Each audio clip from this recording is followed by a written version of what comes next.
Oop, wrong button.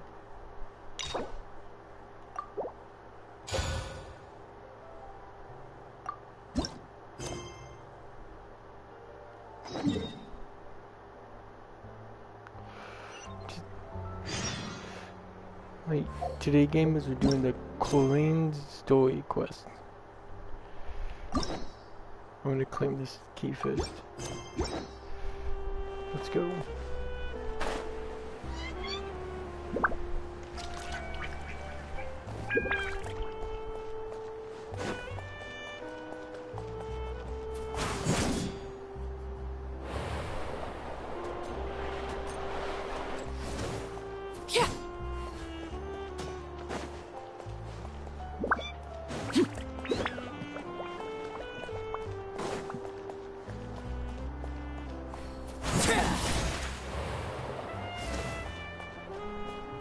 Huh? Do you also see Navia and Clorinde over there? They look like they might have run into some kind of trouble. Let's go check out what's going on!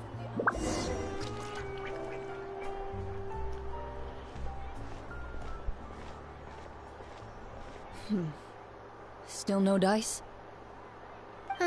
Not at all. And I've asked pretty much everyone in the court of Fontaine already. Lynette's ears drooped as soon as she heard that we'd have to be out and about for days on end. And Fremine, he hid himself under his helmet as soon as he realized there'd be people around that he didn't know. What about Chiori and Charlotte? I feel like both of them would be more than up to it. I've asked them already, but they're both pretty busy right now. I just gave the members of the Spina a few days off, too, so I don't want to bother them either. This is getting pretty difficult. Navia, Clorinde, what's up? Oh my. Well, if it isn't my dear partners. How are you all doing? Huh. Navia? Huh? Oh, you mean... Yep, this is our chance. Do you need our help with something? Oh, precisely. My dear partners, we've got a huge problem right now that only you can solve. Whoa, for real? Absolutely. We've already exhausted all our other options. What kind of problem? Traveler, Paimon, would you join us and play Marechaussee Hunter Judgment Day? What? Marechaussee what now? It's a new game script by the Tabletop Troupe, a local roleplay adventure club. Ever heard of the Tabletop Troupe? They put out games that allow you to participate in a story and roleplay characters with your friends. Oh, I've loved their stuff ever since I was a kid. That sounds super interesting. Clorinde and I are both veteran members of the club. Recently, someone came up with a new script and was looking for people to help playtest it for them. Sure thing. And when they asked, of course I couldn't refuse. I mean, come on! A brand new script? Nobody has ever played it before. Generally speaking, scripts at that level of development have a lot of issues, but I think this one is pretty solid. The author obviously put a lot of work into the story, and the world building is also quite credible. Whoa, whoa, whoa! I know I was the one that handed you the script, but some of us haven't read it yet. No spoilers, please. Anyway, the script calls for a team of 4. Ah, yes. We're missing one final player right now. You were right. That is a big problem. So, you're saying you'll help us out? I knew I could count on you, partner. Sure thing. Paimon and the Traveler are kind of a package deal. Is that okay? That's not a problem. I'll adjust the pace based on the actual number of players, and ensure that everyone has a good time. Well, Traveler, what do you think? Wanna play? Paimon will follow your lead. I always help a Well, friend in that need. solves our problem. You have our thanks. Yep. Woohoo! I'll go grab the script manager from the club right away. The script manager? Didn't you just say that you gave Clorinde the script? The club introduced a completely new kind of gameplay for the script. In this iteration, the Game Master's version of the script is incomplete. The script manager provides the next part of the script only after players have completed the current list of objectives. On top of that, in order to increase player immersion, the club has created some of the story's sets and scenes in real life. We'll only know where we should go once the script manager reveals the starting location. Wow, you're right. Whoever wrote this script really did put in a lot of work. And it's got a real healthy amount of suspense, right? I mean, even the GM doesn't know how the story will end. I look forward to experiencing it with you all. Same. Why don't you go meet up with the others first? They should all be waiting at Chiorya Boutique. I'll come over with the script manager as soon as I find them. Sounds good. Remember to always watch where you're going, and don't rush. You say that like I'm 6 years old or something. Let me think. What kind of character should I play this time? I just hope you'll pick up some useful skills this time. Oh, and stop trying to persuade every animal you come across. Silent Night.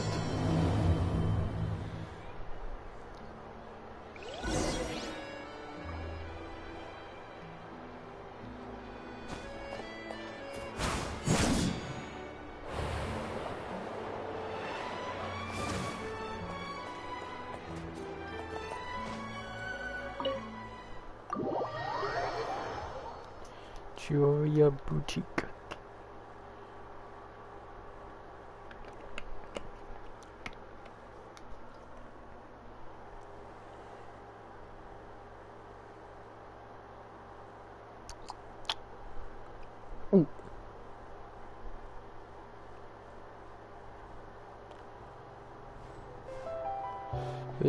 Oh, I wasn't supposed to enter it.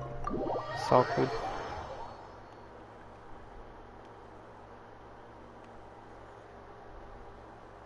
Should pay more attention.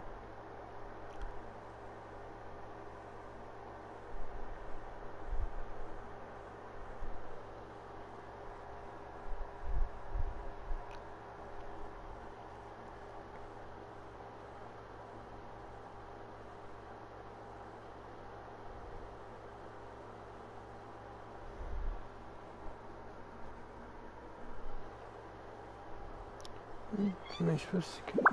Oh. Let's just take a step to the left or right. Oh, sorry to keep you waiting. It's, Farina. Ah, you're back! Huh? And you've got the Traveler and Paimon with you, too! What a pleasant surprise. I assume you'll be joining us for the game, then? Yep. Linny, Farina! Paimon didn't know you were playing too. Are you also members of the tabletop troupe? I'm more of a casual member, if anything. I haven't taken part in many formal club activities. Lynette, Fremine, and I play something similar at the Hotel Bouffe Tété sometimes, but I'm usually the GM. Still, I'm sure it'll be fun being a player for the first time. I'm looking forward to it. Well, I'm not a member of the club at all.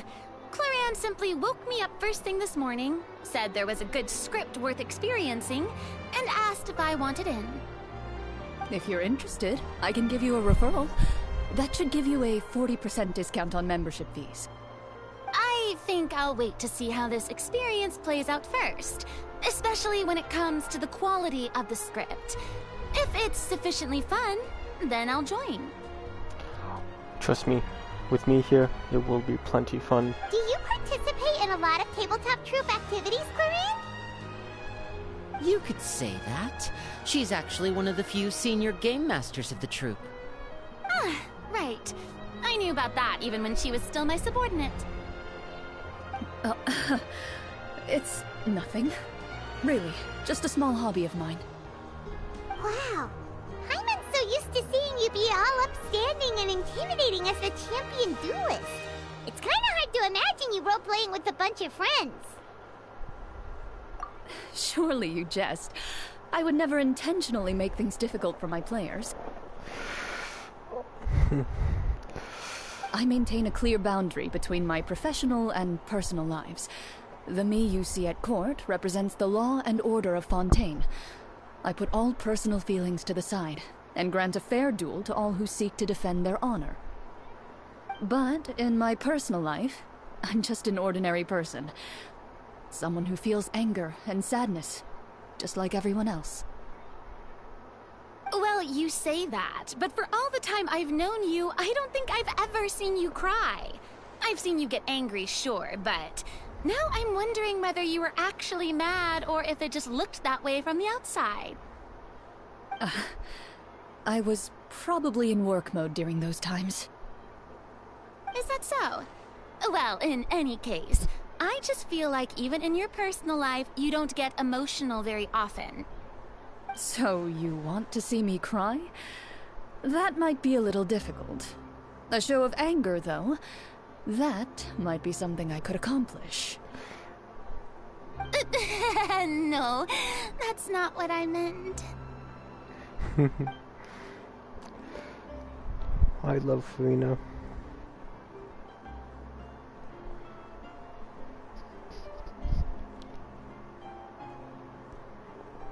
Ah, I'm back! Here, allow me to introduce you to the script manager, Mr. Florian. Florian. Pleasure to meet you all. Pleasure's mine. Hello. Wait, are you a champion duelist too, Mr. Florian? Oh, no. This is just the costume provided by the club. I occasionally play a few of the roles in my scripts. That sounds like a lot of work. It's nothing. It's the least we can do to give the players a more immersive experience. Anyway, allow me to give you a brief introduction of the script.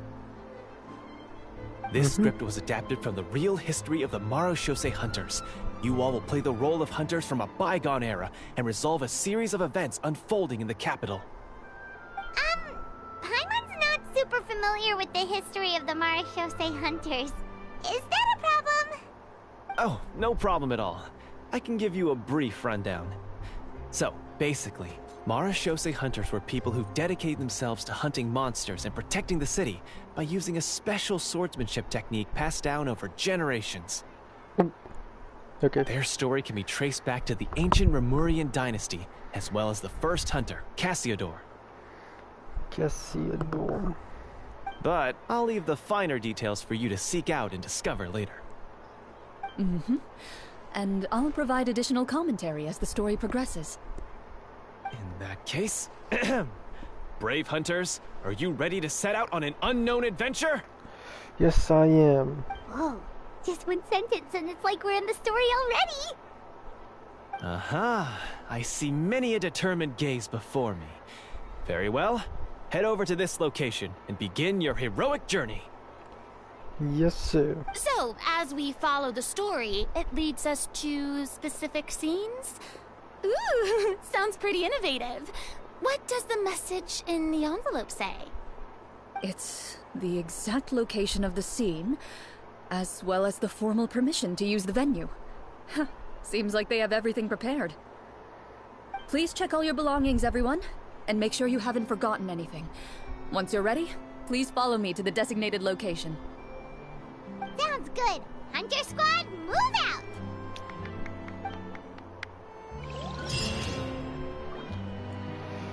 Who is this? Okay.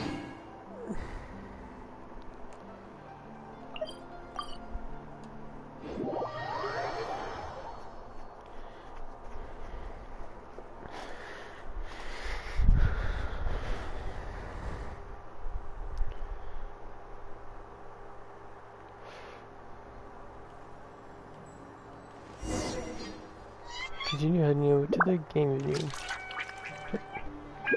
What way is it?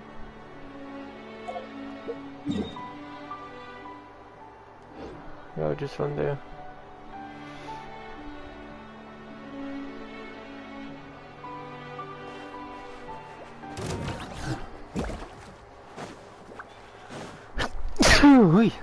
Excuse me.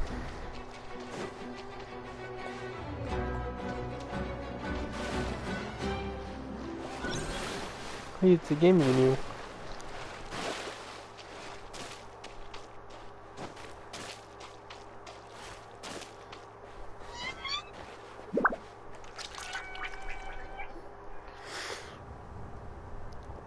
Whoa.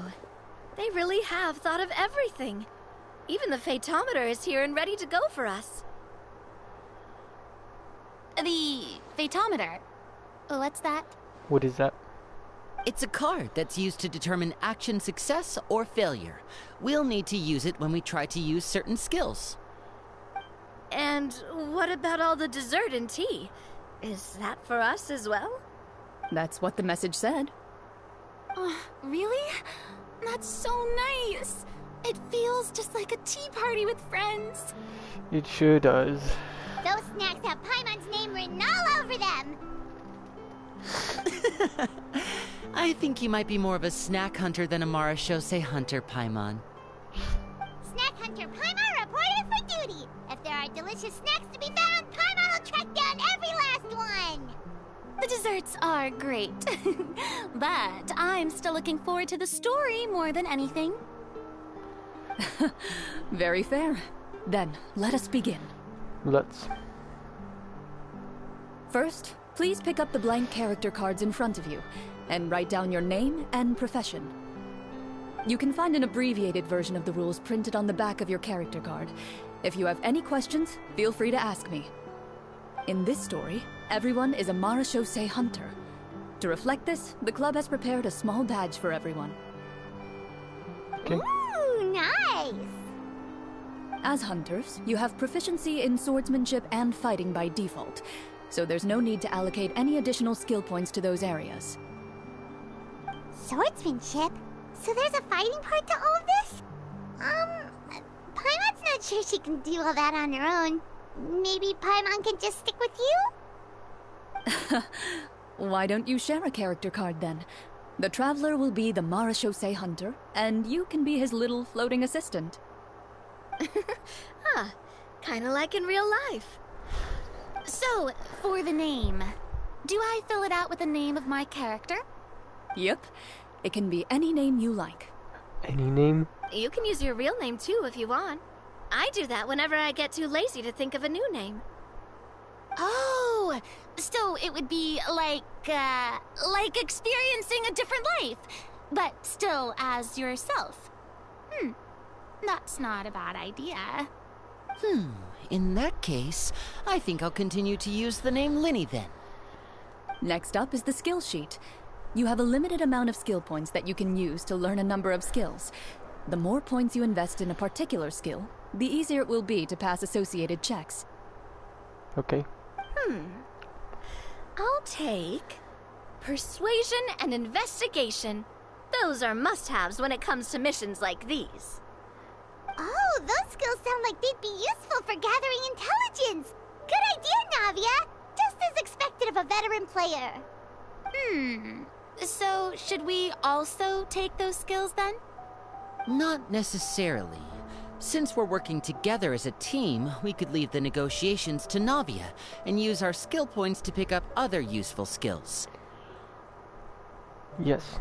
For example, I think I'll take stealth and sleight of hand. That will give us more options if we run into any situations we can't negotiate our way out of. Oh, interesting. I wasn't thinking about it like that. I suppose it's not so different from an acting troupe. Everyone has their own role to play. Let me see. I'll take arts and performance. I'm not quite sure what use they'll be, but I'm not as knowledgeable about the other skills, and I'm not too confident I'd be able to roleplay them well. Well, that leaves us. What do you want to learn, Traveler?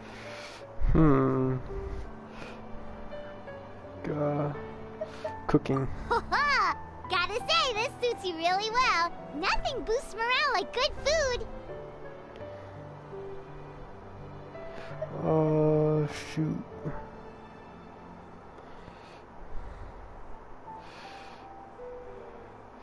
Or just medicine. Ooh, so you want to help people when they're injured. That's nice of you. I know, no need to thank me. So what do you think? Are you sure you want to learn these 2 skills?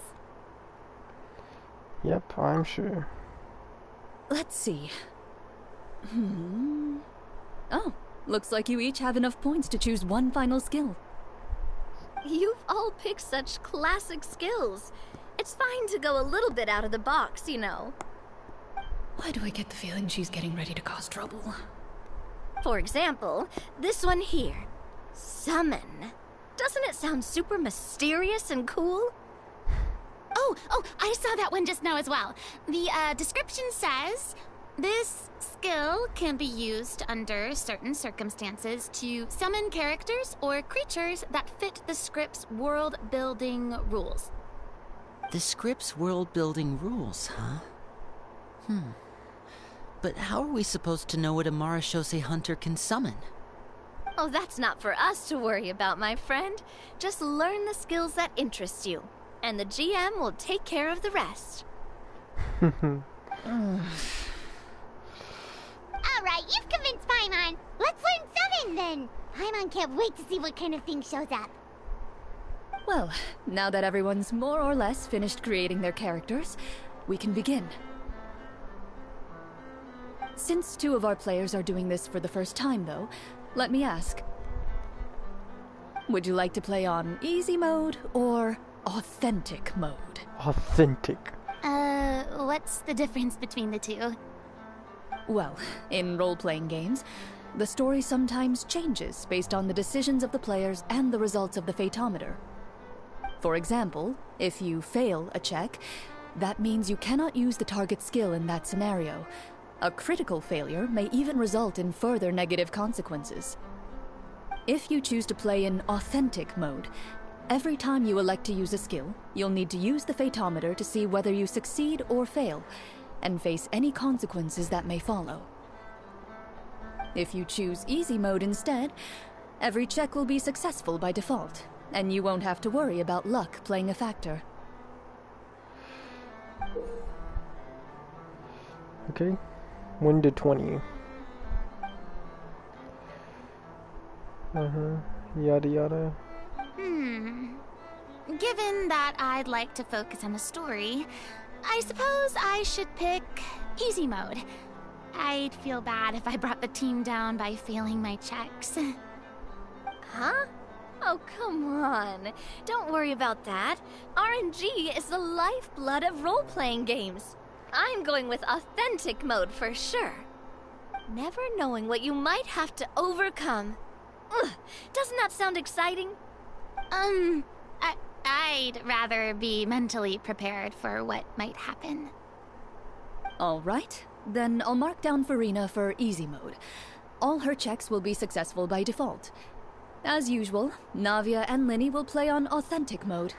And so will I. What about you, dear partner? How would you like to play?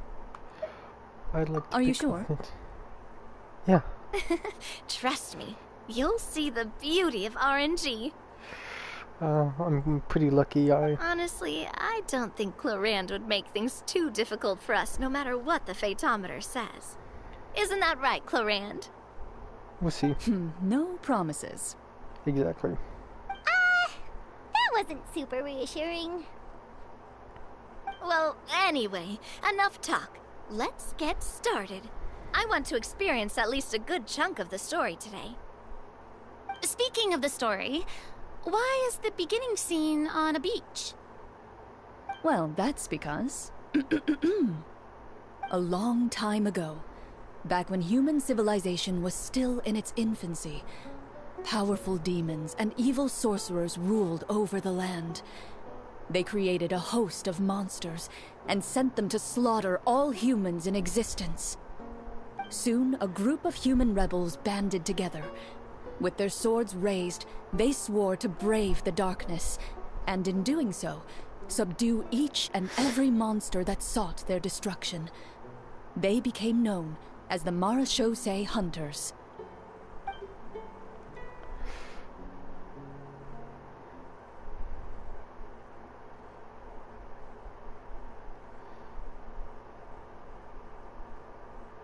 This is getting exciting.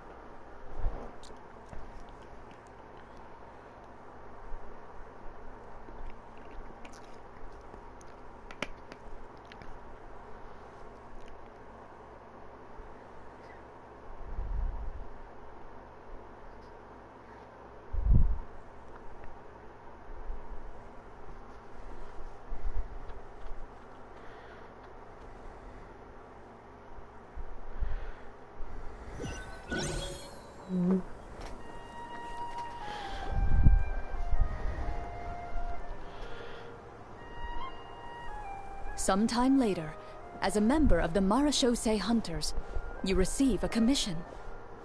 Following the address provided on the message, you take a boat and arrive at this strange city.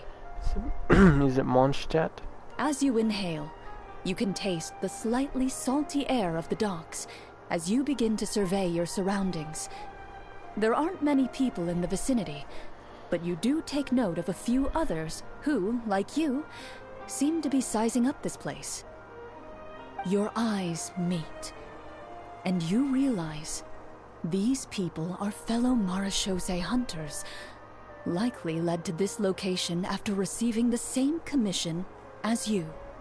You're all Marechaussee hunters too, right? Allow me to introduce myself. The name's Navia, monster hunter by trade and helpful neighborhood businesswoman on the side. What say you to traveling together? We can help each other out on the road. Nah. Okay, count me in. I like Lenny's little design right there. My name is Linny. I've been wandering since I was little and picked up a few less than legal tricks along the way. I was adopted by a Marechaussee hunter and later chose to follow in his footsteps.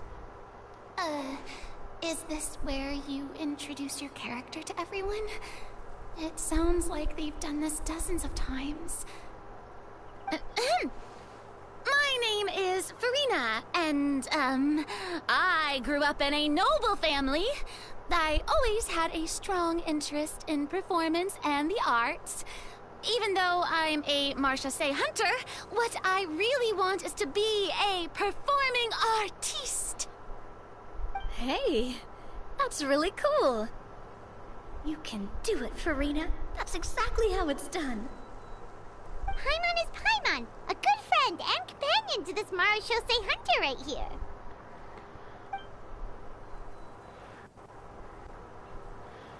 We used to be chefs. I've been studying the culinary arts since I was a child. I hope my delicious food can help boost people's spirits. That's wonderful. I'll be looking forward to your cooking during our adventures together. Well, if we're all here for the same commission, why don't we take some time to confirm what we need to do? You open your envelopes at the same time. The message reads, "To the honorable and trustworthy Marechaussee hunters, our kingdom is currently facing a grave crisis. The lands outside the capital have been overtaken by monsters, and our people are being led astray by forces of wickedness. We beseech you, please help us resolve this crisis and return peace and stability to our home." Huh. The layout of this city looks super familiar. It kind of reminds Paimon of Mondstadt. The scriptwriter must have used a real-world city as a reference when coming up with the map. As experienced hunters, the layout of the city reminds you of places once traveled. You recall the sight of tree-lined streets and the gentle tranquility of days gone by. Yet, as you regard the city in front of you, it appears to be little more than an empty shell. Its hollow gates are open to you, beckoning you to come forth and bring salvation back to the town. And I will save the town. I carefully read every line of the letter and turn my attention to the signatures at the bottom. Who issued this commission to us? You see a long string of unfamiliar names. It would seem that many of the residents of the city issued this commission together. They sensed that things were not right within the kingdom and sent a distress signal to the outside world. In that case, why don't we take a walk around the city and see if we can learn anything from the local residents? Yep. Oh, good idea. We might be able to get some leads on the monsters and bad guys we're after. You look up and see a tavern nearby. It appears to be open for the day. Why don't we go check out that tavern? If the novels I've read are anything to go by, taverns are usually full of information. That's true.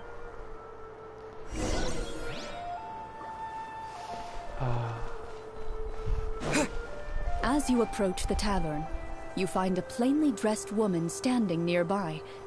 She appears to be rather troubled about something. I didn't walk there. Greetings, friend. Lovely weather we're having today, don't you think? Yes. Oh, hello. I suppose you're right. The weather today is quite lovely. If only those monsters out there would stop causing trouble. It seems like every character included in the script has a certain amount of useful information to offer. If we keep asking questions, we might be able to get some good leads. Oh, come now, don't be sad. Life is all about optimism. Oh, that reminds me. What did you have for breakfast this morning? Huh? Huh?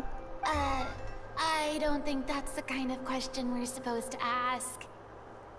Nothing turns a frown upside down like good food. How about some macarons? I could make you some. You didn't even take cooking as one of your skill proficiencies. That's not necessary, miss. Excuse me for saying this, but you don't really look like a chef. Besides, I'm not really a fan of sweets. So you're someone who barely smiles and doesn't like sweets. You're really starting to remind me of this one friend of mine. Hey! Did she just... me? Yeah? Clorinde must have broke character for a second. This isn't getting us anywhere. Traveler, maybe you can think of something.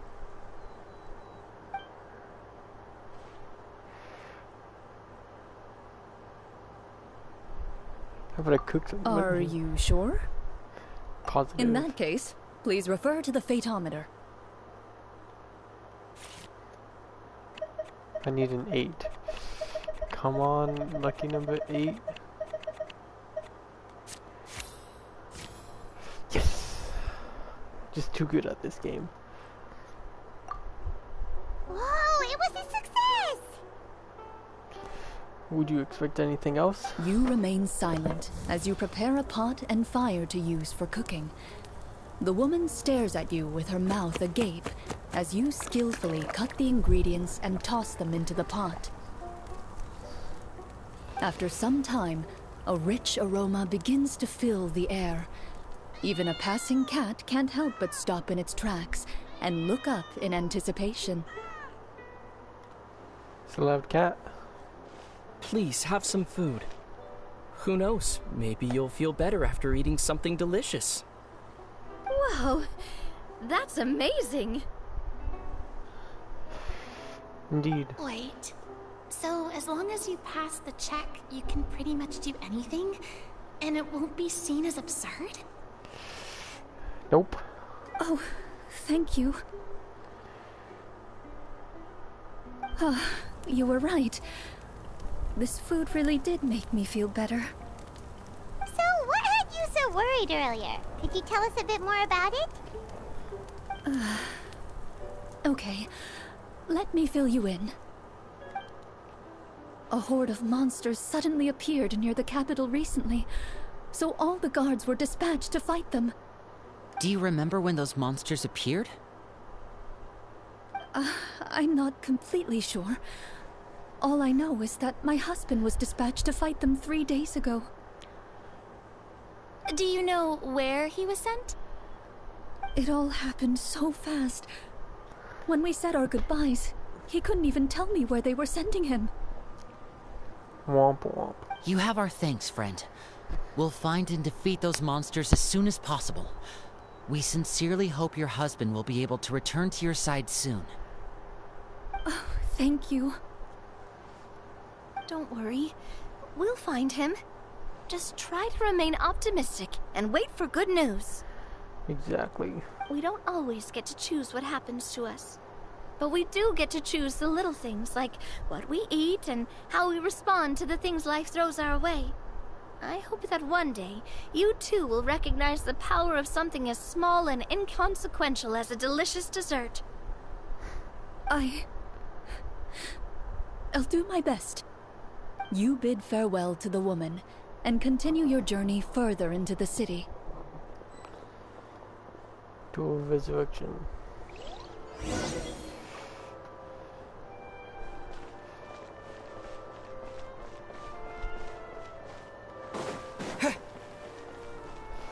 I decided to leave the city. Oh, hey.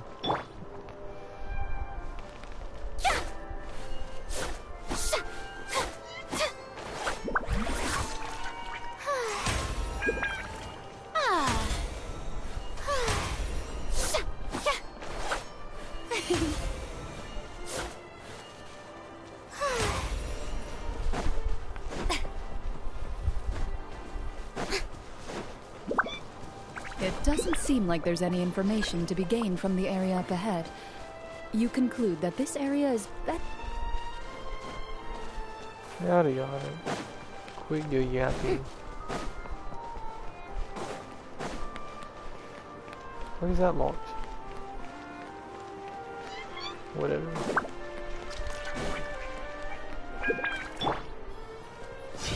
Yeah.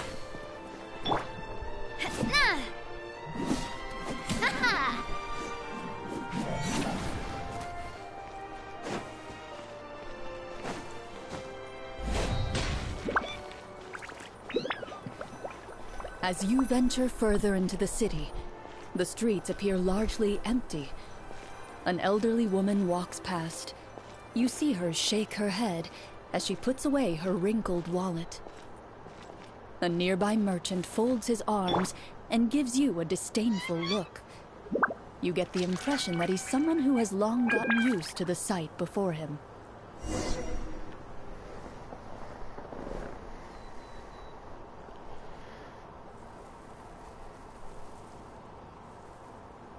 Although he doesn't seem very friendly, merchants are usually a good source of information, right? Pardon me, sir. I'd like to ask a question if I may. That depends. How much are you willing to pay? How about this much? What do you take me for? Some lowly beggar? You can't even buy half an onion with that amount. Surely an onion can't be that expensive, right? What do you know? War's nearly upon us. Everything costs several times what it did before. If you're not gonna buy anything, then scram. Whoa, what a nasty guy. Maybe we shouldn't even bother talking to him. But he still might have information we need. Traveler, can you think of something? Funa, you're up. A performance? I've never played a role-playing game like this before, but even I can tell that suggestion is pretty far-fetched. Is a performance check really going to help here? Yes. Alright. Ahem. About to get a nat 20. By the harbor's grace, a lone boat lies in rest. Let the moon give chase, for here begins our quest. In the dark of shadow, our heroes seek to find where creatures born of evil weave their grand design. Blocked the road does stand, such is our hunter's plight. Yet with sword and courage in hand, they march forth to pierce the night.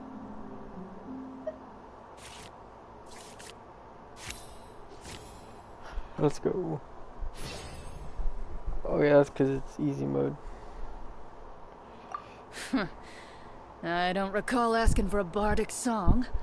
Don't expect me to give you any coin. But if you meant what you sang, and you are indeed some kind of hunter, then by all means, please, go out and kill those monsters for us. Those monsters are camped outside the city, and they've been destroying all our trade routes. We have limited reserves within the city, so if this continues, we're all gonna be in big trouble. Wait, You're saying no one has put a plan in place to distribute supplies or maintain order?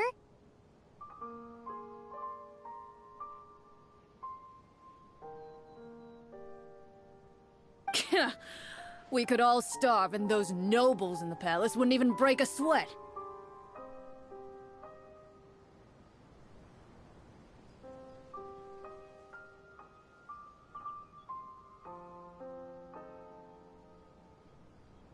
Who knows? Maybe they've been in cahoots with the monsters all along. Maybe. That is concerning. Yeah, alright, I think I've said more than enough. Be on your way now. Got it. Thank you, sir. Don't mind him, Farina. He just doesn't have enough taste to appreciate your art. Tis true. No, I was just thinking about how those nobles must be so cold-hearted. It's like they don't care about their people at all.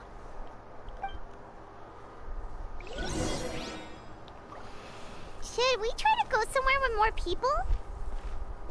Oh, how about the city square? Follow me.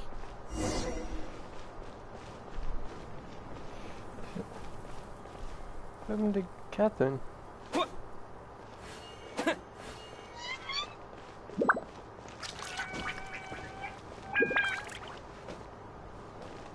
Before you lies the city's central square.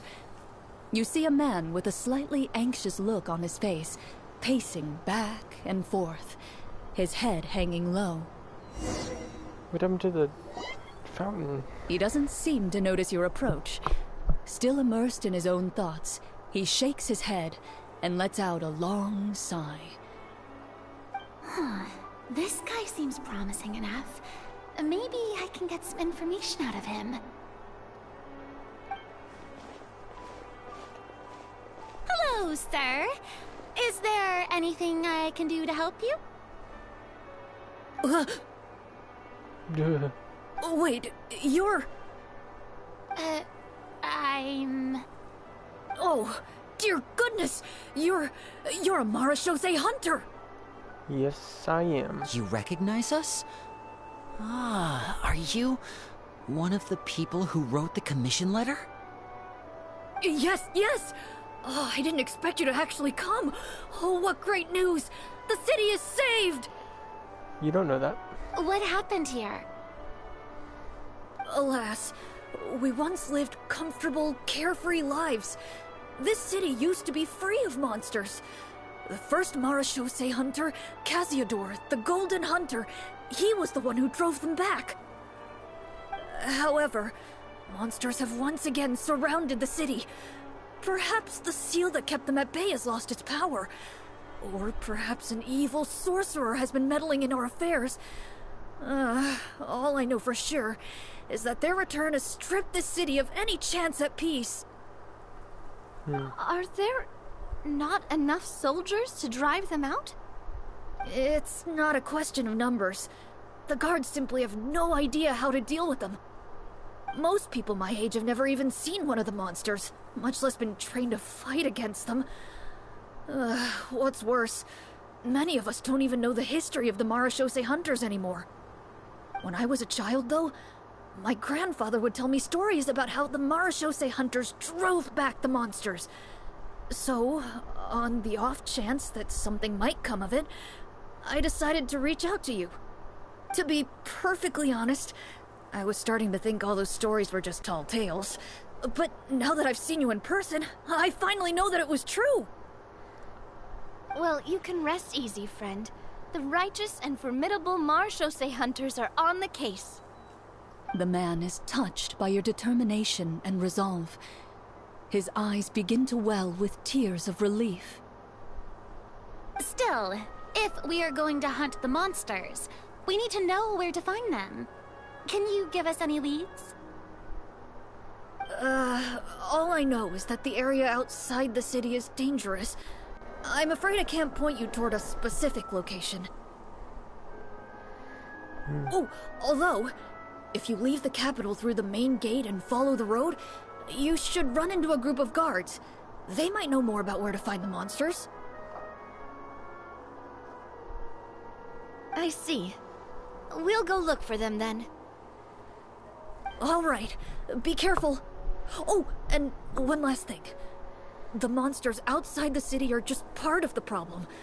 There are evil sorcerers inside the city as well, so be on your guard. That anxious man is an evil sorcerer, I can feel it. They're actively working with the monsters, and have corrupted the court ministers with malicious magic. They're the reason why, even inside the city, everything has been a giant mess. Even one of our kindest ministers has turned into a boorish and unreasonable figure, interested in nothing but enacting laws that exploit the people. Who knows how much longer we'll be able to go on like this. Talk about being stuck between a rock and a hard place. I feel bad for him. Maybe we should try to cheer him up?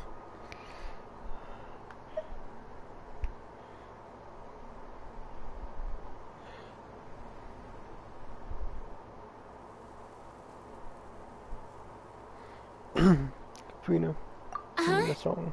Like, now? Is this really the right time? I appreciate your kindness, but for now, it's more important to focus on the crisis at hand. Brave hunters, I leave the future of this kingdom to you. Should let Fina sing for you.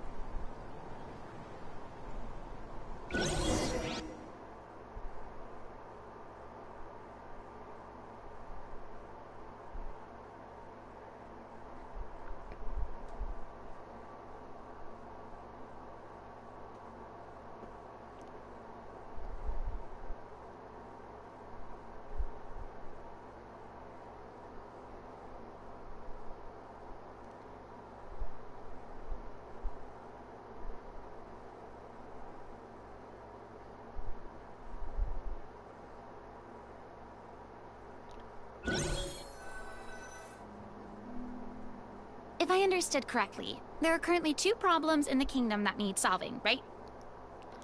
Yep. Exactly. We need to defeat the monsters outside the city and take down the evil sorcerer stirring up trouble from within. But which problem should we tackle first?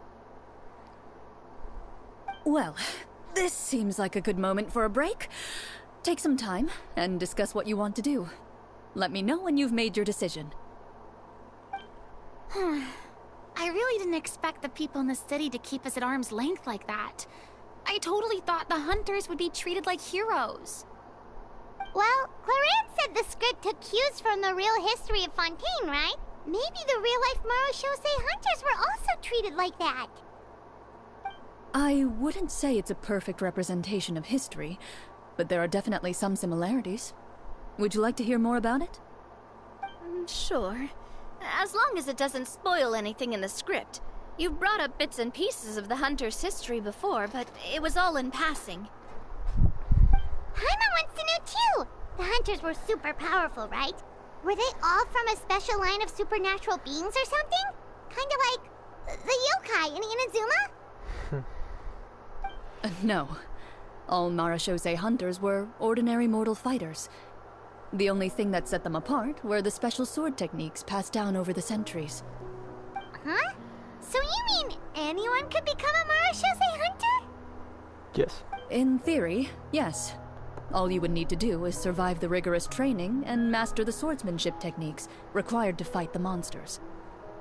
Still, most people dropped out at the early stages, and others called it quits the minute they saw a monster in person. To become a hunter, you must be strong in both body and mind. What kind of monsters did the hunters fight exactly? Oh, and the evil sorcerer the script mentions. Did they exist in real life too? The land of Fontaine once played host to an ancient dynasty known as Remuria. After that dynasty fell, monsters began to appear, intent on obstructing humans from establishing a new social order. One of the ancient sorcerers of Remuria used his power to assemble a formidable army of golems. He sought to use that force to establish himself as king. Now, wait a second. Don't tell me that guy was the inspiration for the evil sorcerer in the script. We still haven't found any in-game information on him yet. So, why don't you talk about someone else for now? Well, I wasn't planning on going into anything you might be able to find out in the game. But if you want me to talk about something else, then... how about Casiodor, the Golden Hunter? Or Egeria, the ex-Hydro Archon? Egeria. Wait, but those people are all from a super long time ago. Where did you learn all this, Clorinde? From my master. Huh. By master, you mean Miss Petronia? Is someone you know? Absolutely. Miss Petronia and my father were good friends. Back in the day, she would often bring Clorinde over to play, but then... Let's not get off topic. Anyway, back to what I was saying. Responding to Egeria's call, a number of warriors followed Casiodor into battle against the monsters. This group of warriors, under Casiodor's leadership, became known as the Marechaussee Hunters. Yet, as Fontaine entered an era of peace, their work gradually became obsolete. The Marechaussee Phantom, originally an association made up of hunters, eventually came to be predominantly comprised of Melusines. Melusines. Ah, I see. That explains why most of the people in the script have forgotten the hunters or think of them as nothing more than a legend. Is that really a bad thing, though? It can get tough always being the one shouldering everyone's expectations. Depends on who you ask, I suppose. If the name of the organization no longer commands respect, investigative work is bound to suffer. It is true. Speaking of investigations, which problem should we tackle first? Monsters or evil sorcerer? I can do both at the same time. I vote monsters. That's the main duty of the hunters, right? We can come back to the sorcerer later. Well said, Miss Farina. Plus, if the sorcerers really are the masterminds behind this whole thing, defeating the monsters could give us some clues on their intentions as well. What about you, partner? What do you think? Well, the sorcerers are bringing the monsters out, but I'm going with It's decided then. All right. After some discussion, you decide to turn around and head out of the city. Let's go.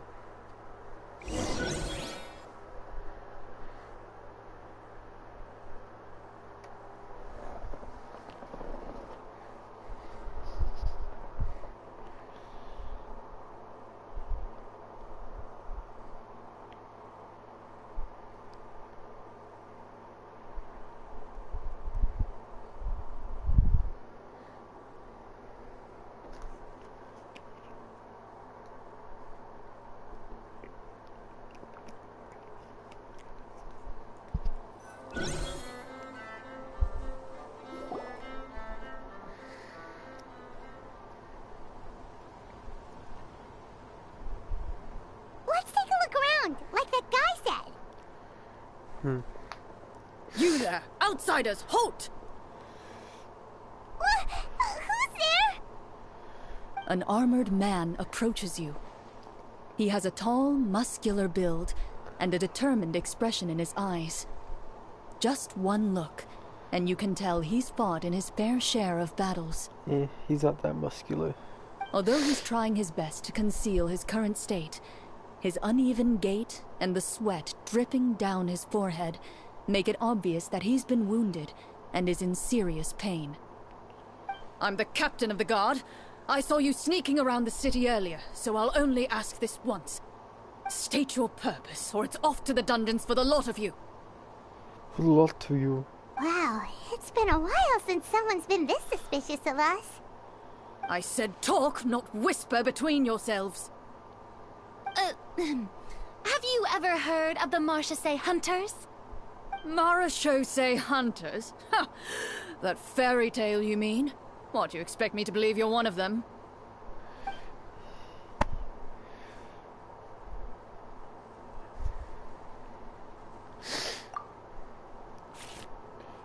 Watch you get this, nat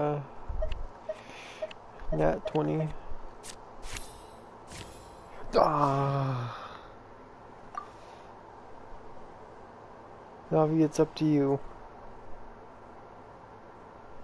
With some suspicion, the captain allows you to survey his condition after you announce yourself as a trained doctor.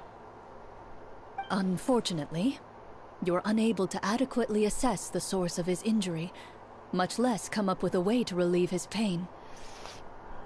I'm sorry. My skills are a little rusty. Well, this is no ordinary wound. It was inflicted by a monster. Now tell me, are you truly a Marachose hunter? Yes, I am. He regards you with suspicion for quite some time before shaking his head. Perhaps he's finally accepted that you're here to help. Sir, we were indeed in the city earlier, but our purpose was only to gather information on the monsters. We're here to help the city and all the people within it. Your guards are still fighting the monsters as we speak. They could be seriously wounded and in grave need of support. You need all the help you can get.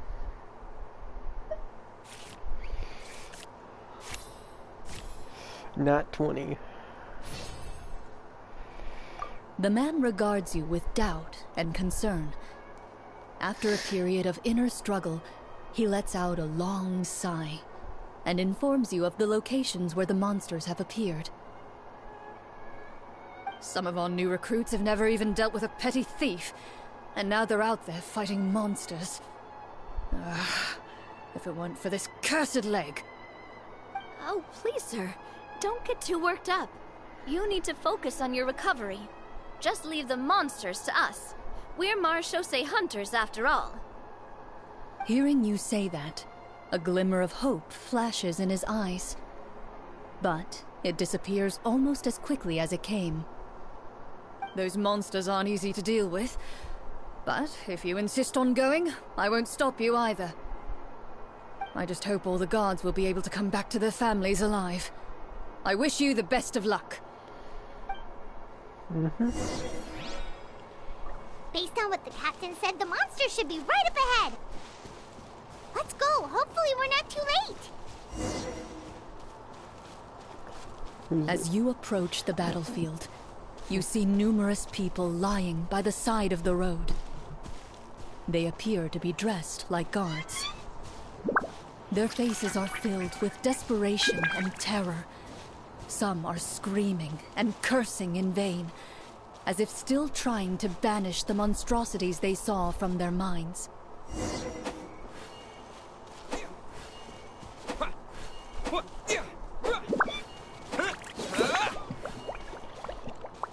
A few of the wounded look up at you in shock and disbelief. Quick, leave this place. Turn around and don't look back, they yell. No can do.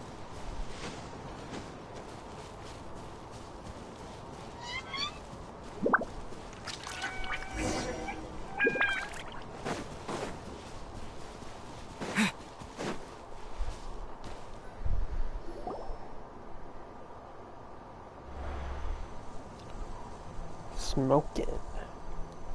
That's some big This is scratches. the place he mentioned, right? We're gonna fight a dragon or You something? see broken iron swords scattered all around you, and downed trees riddled with terrifying claw marks.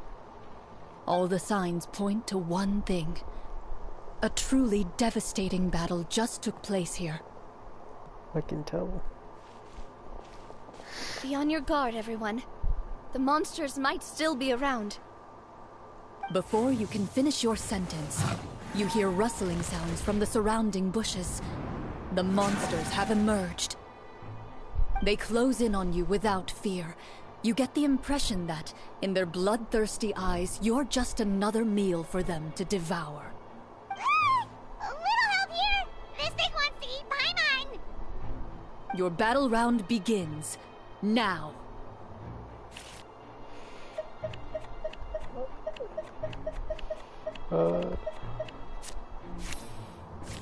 Let's go. Success. easy.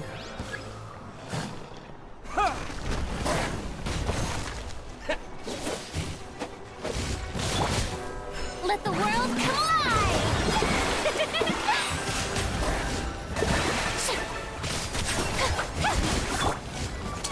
A round of applause! The next battle round begins now. Attack! That's the way.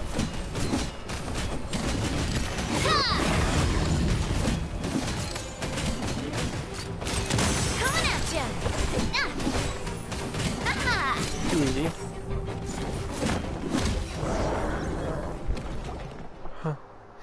The monsters let out a terrifying roar of anger and resentment before dissipating into thin air. Interesting. Ugh, thank goodness it's over. We're lucky the Marashose Hunter class came with all those preset skill points. Otherwise, we would have been in some real trouble. I never knew the Fatometer even determines the amount of damage you inflict. If you get unlucky, isn't it just game over right then and there? That's part of the fun. The uncertainty of fate is what gives these games their appeal. Just as you begin to celebrate your victory, a suspicious lump on the ground catches your attention. It's a chest. A suspicious lump. Wait, could it be the thing that appears after every battle? I walk up to it, crouch down, and begin to carefully examine it. I've still got my right glove on, so it should be fine for me to touch it, right? As you investigate the mound, you discover that the exposed portion appears to be made of wood. It was previously obscured by the large form of the monsters. With the monsters gone, the small protrusion now awaits your discovery, poking out of the ground like a shy flower bud. Whoa, it's a treasure chest! Let's dig it up.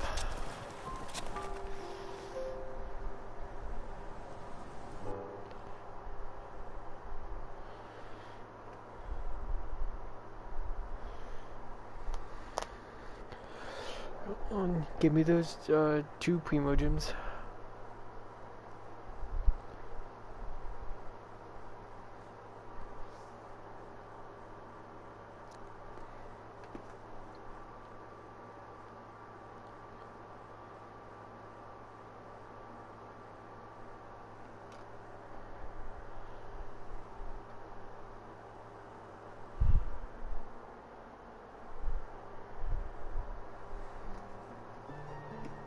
With everyone's help, you successfully excavate the wooden chest from the ground.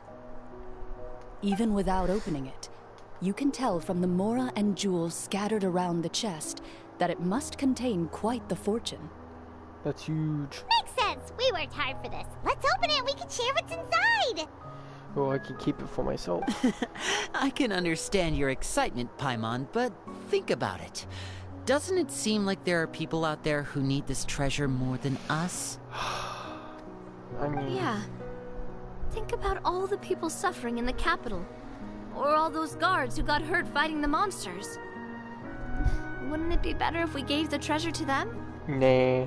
Wait, is that how it works? Paimon thought since we were the ones to dig it up, we could just take it for ourselves.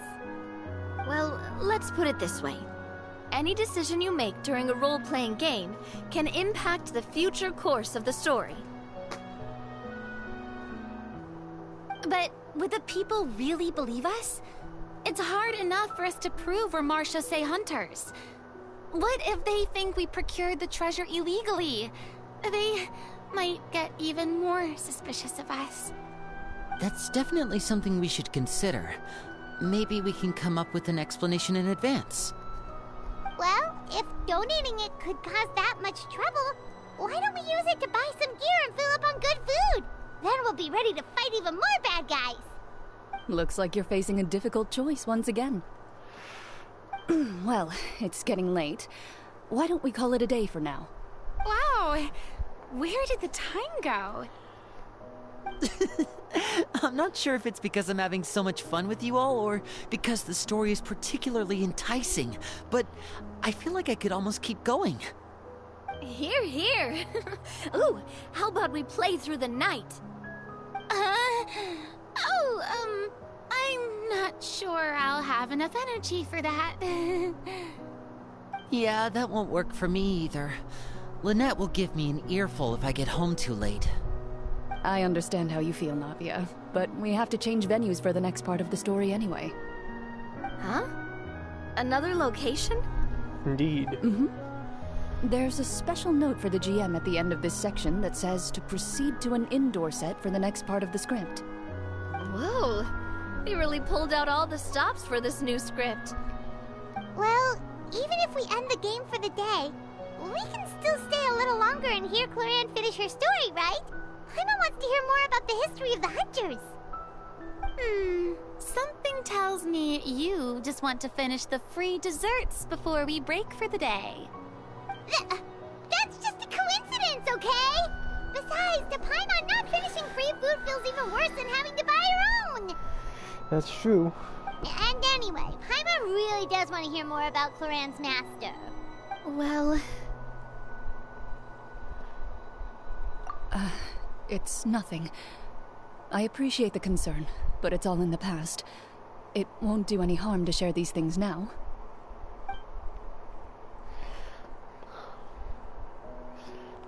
Spill the juicy deets.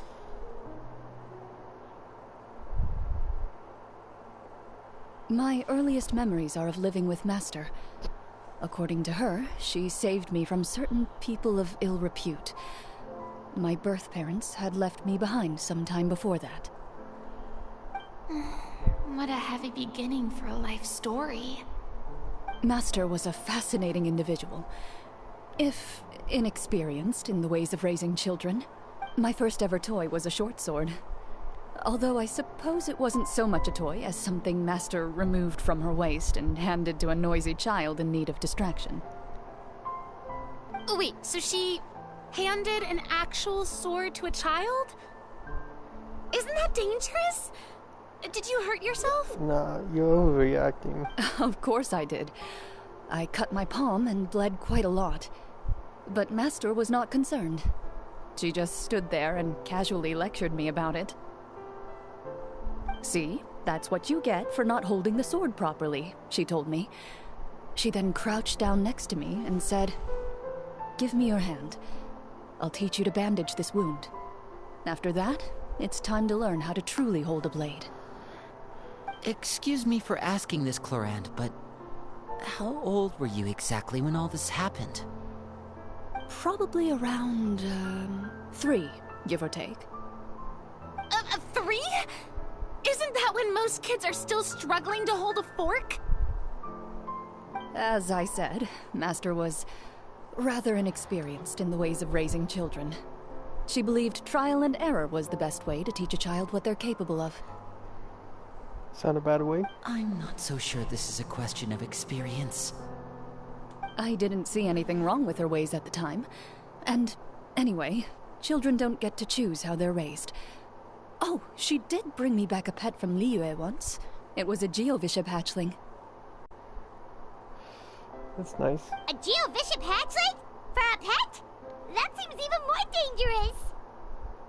What she said was this: make sure to get along, you two. If you really can't agree on something, just settle it with a fight. Whoever loses is the real pet. I agree with that. And how old were you when this happened? 5. Well, did you win? Nope. No, I lost. I knew it. So, you're saying you actually became the Geovishap's pet? Yep. Yes, but only for a week. By the end of that week, I defeated it in combat, and we've shared a cordial relationship ever since. That really doesn't sound like the kind of childhood someone should have. What do you mean? That's a great childhood. Later on, I gradually understood that Master most likely didn't know any other way to raise a child. She was a Marashosei hunter, but I never heard her bring up her own parents.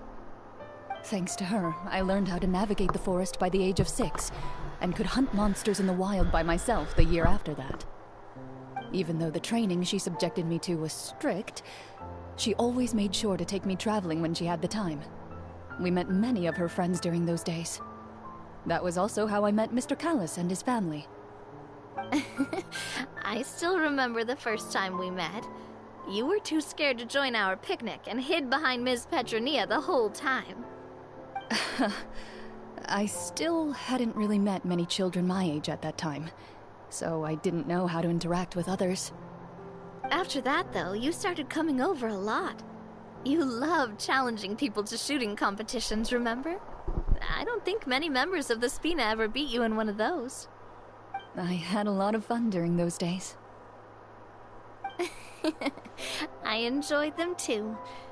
Oh, do you remember that one time we went exploring around the Spina together? We overheard Papa call your master Fontaine's Protector of Justice. We tried to pretend like we never heard anything, but you nearly let it slip that one time. Protector of Justice? Oh, wait, you mean that vigilante hero from 20 years ago? The one who is always active at night?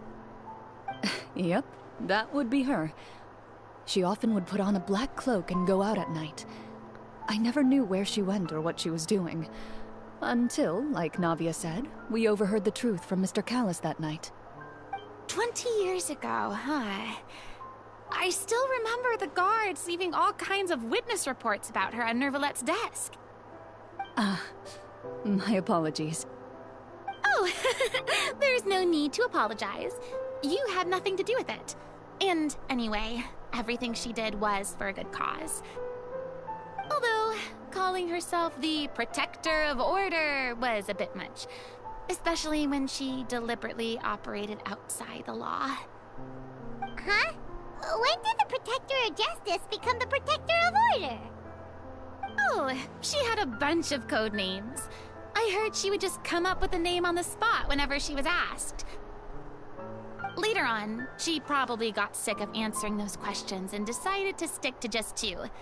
The Protector of Justice and the Protector of Order.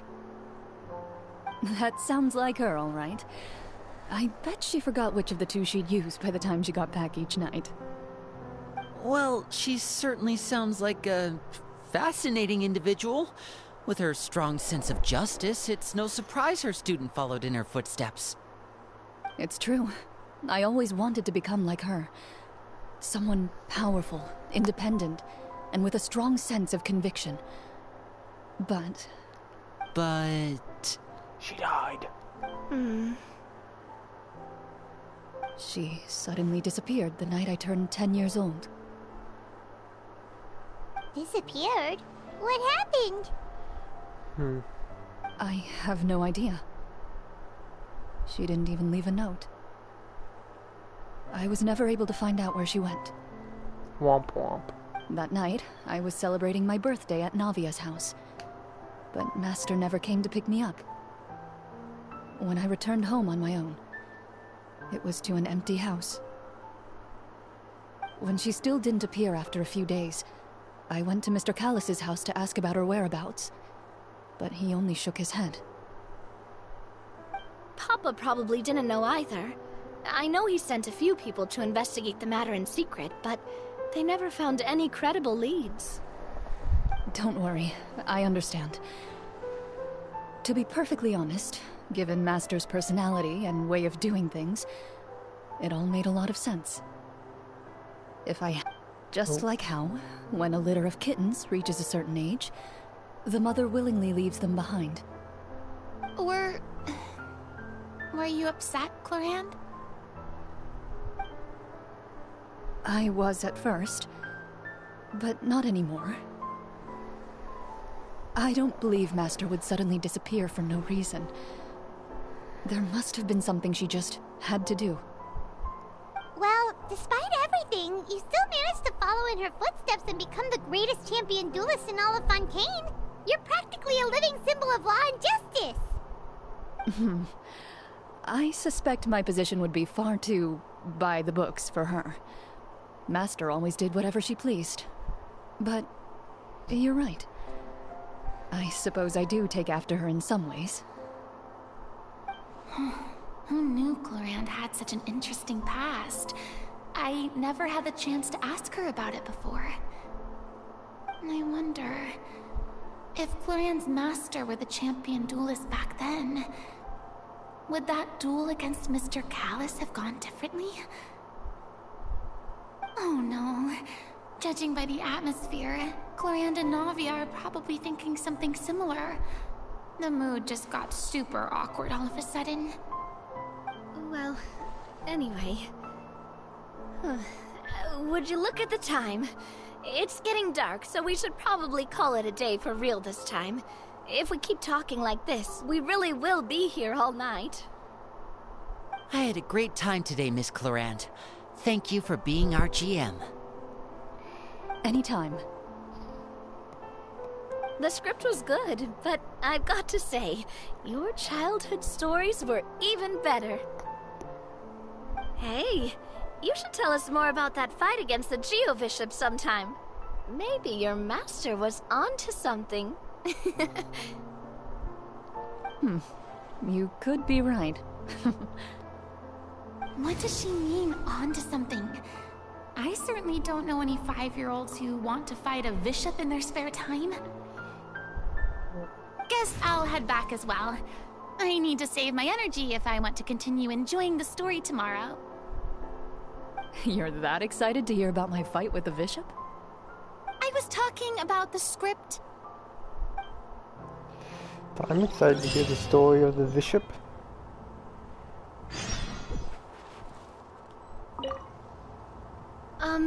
Just between the two of us, could you tell me what it was like to be the Geo-Bishop's pet?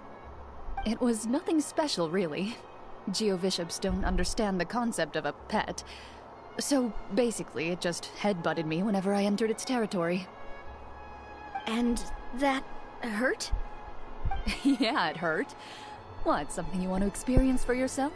Yes. Oh, I'm good. Thanks.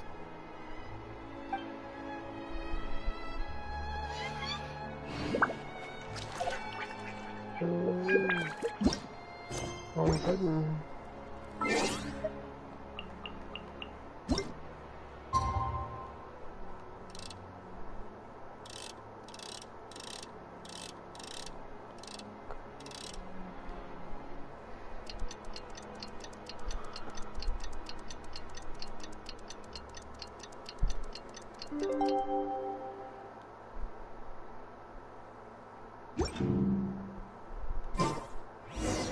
Let's go meet up with the group! Paimon's really looking forward to today's story. Yep.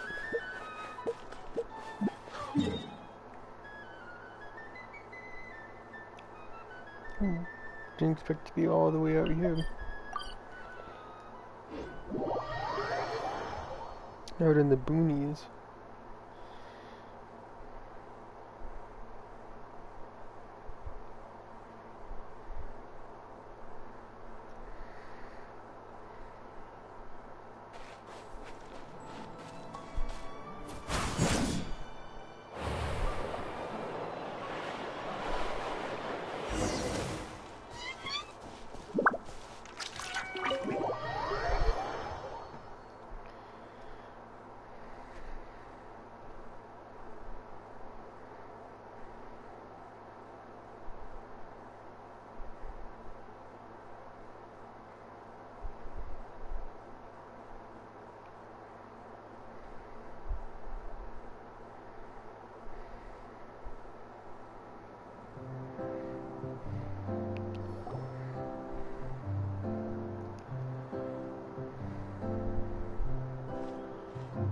Looks like everyone's here. Now, before we begin, why don't we finish where we left off yesterday? There was an important decision to be made, yes? I'll pour everyone a cup of tea. Oh yes, the chest. Is that really the most important part, though, Clorinde? Paimon's more concerned about our current surroundings. It creates a nice atmosphere. Heavy walls, cold railings, dim lights. This is obviously supposed to be a prison. I admire the work put into the set. Still, it's obvious the scriptwriter has never paid a visit to the fortress of Meripede. So this set is going to be a part of the script? Unfortunately, that is something I can neither confirm nor deny. Anyone think Clorinde's smile is starting to look kinda scary? Well, whatever happens, we'll just have to push on. But first, we should really figure out what to do with this treasure. If we're worried about arousing suspicion because of our identity, why don't we give ourselves a different name, just like Clorinde's master did? Yeah, it might be better to keep a low profile. As long as we're helping people, it doesn't matter who we are or what we're called. Staring at me won't get you anywhere. Or did you want some more tea? Oh, Paimon's good. Thanks. Why aren't you saying anything, Navia? Wait, what's that next to you? Oh, this is the short sword Clorinde mentioned last night. I found it. Huh. I'm surprised you managed to track it down after all this time. Well, I made sure to take good care of it, considering the circumstances in which you gave it to me. Of course I had to keep it safe. Anyway, where were we? Oh, right. I was just thinking about all the potential ways for us to break out of prison. We could dig a tunnel, or try to bribe the guards. Wait, we haven't been thrown into prison yet, have we? Well, it's only a matter of time. It pays to be prepared. Just like how you should always have an umbrella on hand, even when it's sunny. I suppose. Alright, Paimon's made up her mind. Let's just give the treasure away. Paimon may have wanted to keep it, but if it's going to land us in prison somehow, Paimon will be too upset to enjoy her snacks. She's So, developing. you reached an agreement? All right then, we can continue with the story. Yep. Oh, and we'll collect all the scattered pieces of treasure on the ground as well. All right. You collect the treasure and make your way back to the capital with your bag of loot in hand. And then we get smacked down in prison.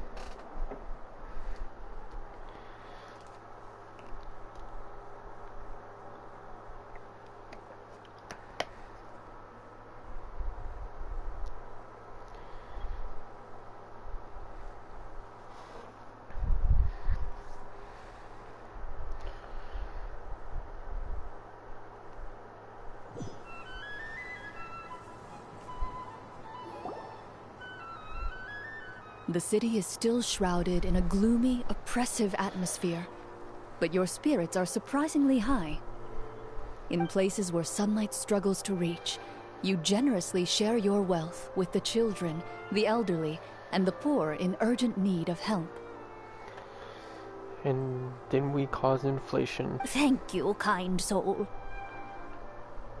The elderly woman's look of gratitude follows you as you walk away, her eyes never leaving your back until you move entirely out of sight. However, there's still quite a bit of Mora remaining. It appears you haven't made much progress. She's probably trying to tell us to speed this up. We need to hurry up so we can address the sorcerer problem. Should we go find that man again at the square? He seemed like a pretty responsible guy. I'm sure he knows the people here far better than us. That's probably true. Oh, good idea! Just as you start to make way to the square, intent on finding the man again, there's a voice.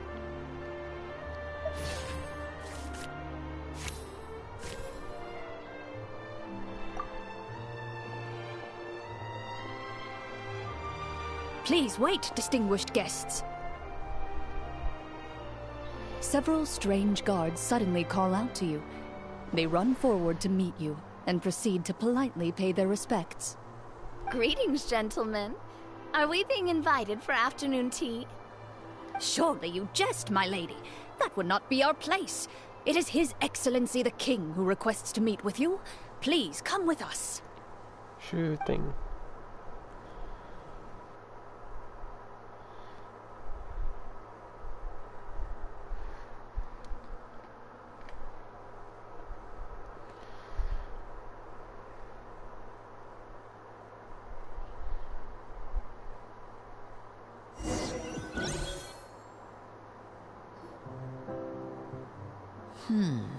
Do you think this could be a trap? Possibly. Well, we have to investigate the court at some point, right?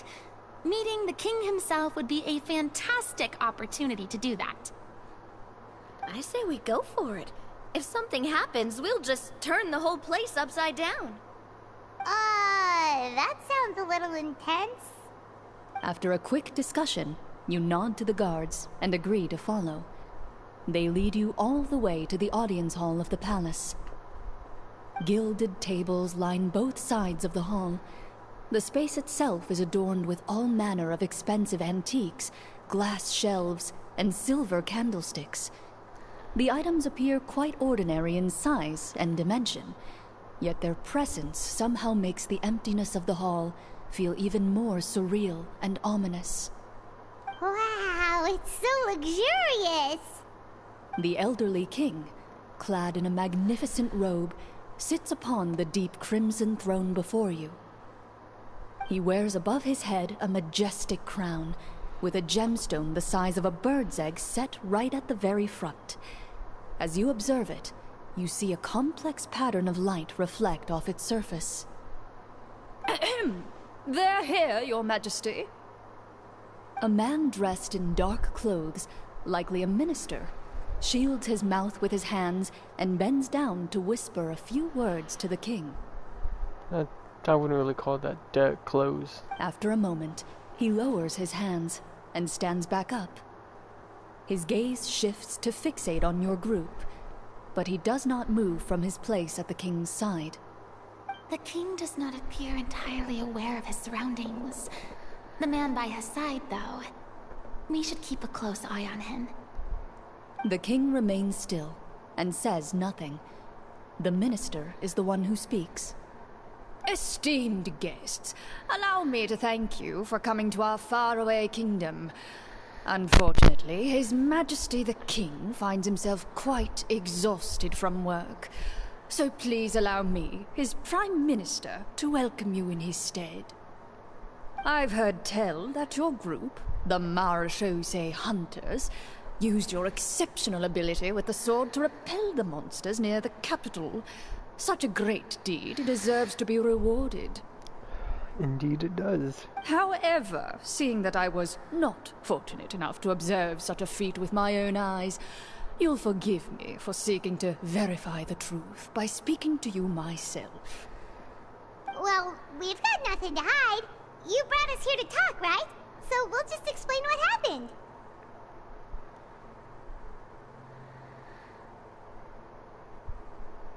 The golem's blades were so powerful, they could cut down trees in a single swipe.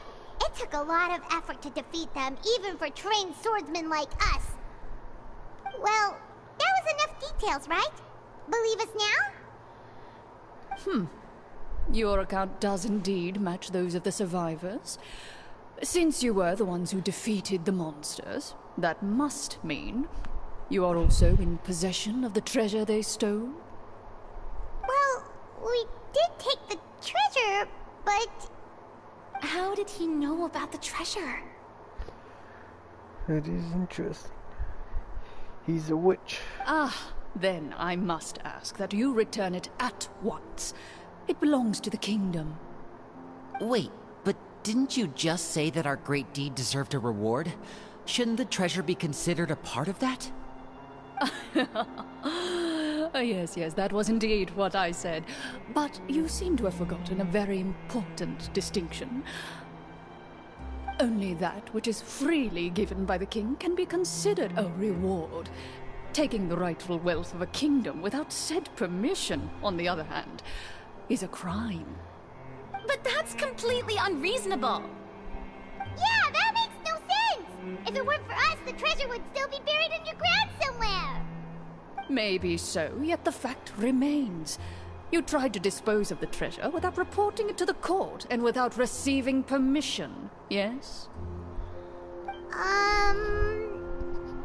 What, no answer? Surely you're not insinuating that you, a group of legendary Marechaussee hunters, sought to take the treasure for yourselves? Well, what about the king?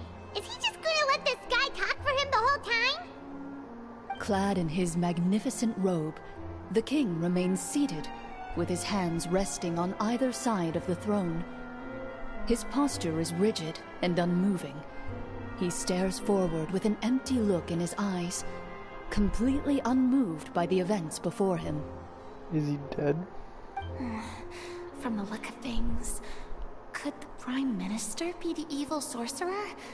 Or could both the King and the Prime Minister have fallen under the evil sorcerer's control? I would like to observe the number of guards stationed in the hall. The guards in the palace appear fully armed, their expressions solemn. Sensing the tense atmosphere in the room, they stand at the ready, each with a hand placed upon the hilt of their sword, as if prepared to draw their weapons and surround you at a moment's notice. Well, there goes my plan to turn the whole place upside down, I guess. You could take them. It appears we've been visited by nothing more than a group of ill-intentioned imposters. What a pity. Guards, take them away and throw them in the dungeons. Throw them in the dungeon. Before I decide your fate, however, I must first determine whether you have any accomplices outside the court. Can't we try to slip away? Or maybe start some kind of riot? But if we try to fight the guards right now... Don't worry. At least we figured out who's behind all this. Let's just play it by ear. If you're scared, Paimon, just hold my hand. Yeah, my hand too. Aw, thanks, you guys.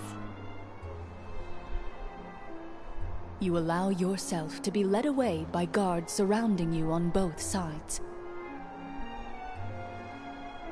It's only when you begin to feel drops of water falling from the dungeon ceiling and smell the stench of death and decay all around you that you finally realize you've stepped into a completely different world.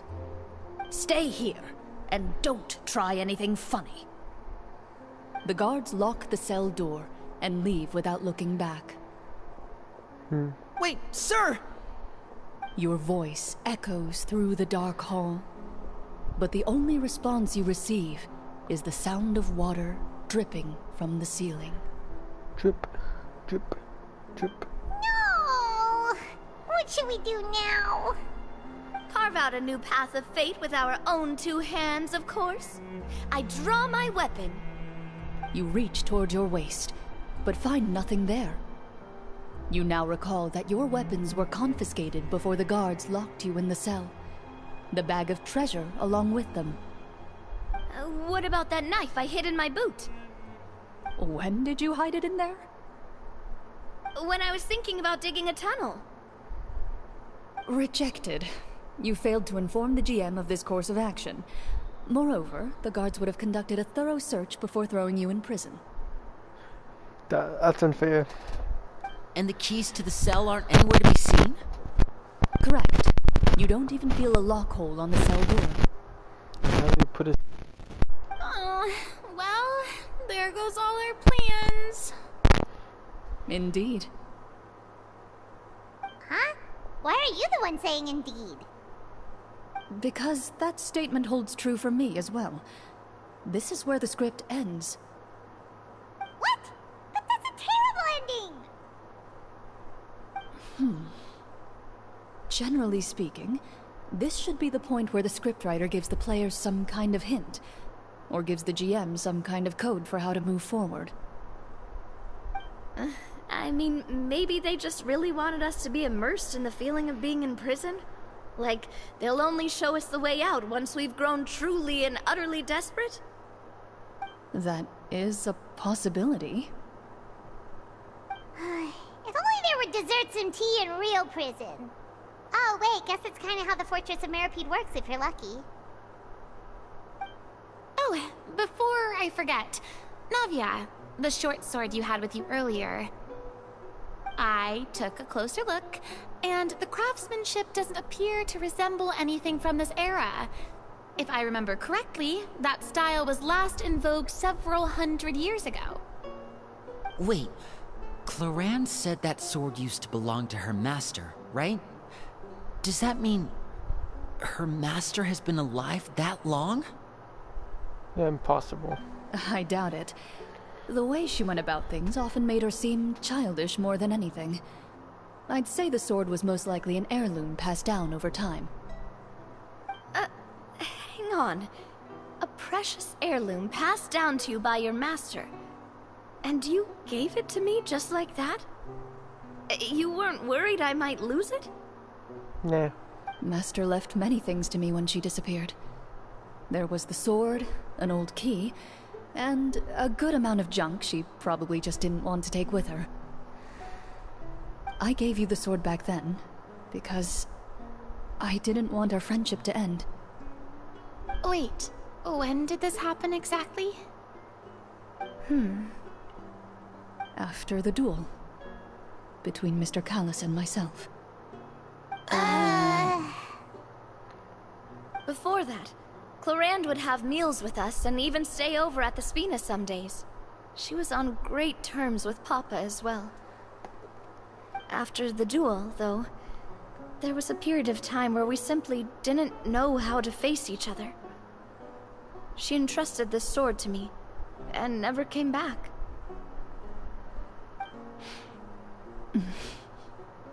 We were both sad, and conflicted, and totally overthinking everything as a result.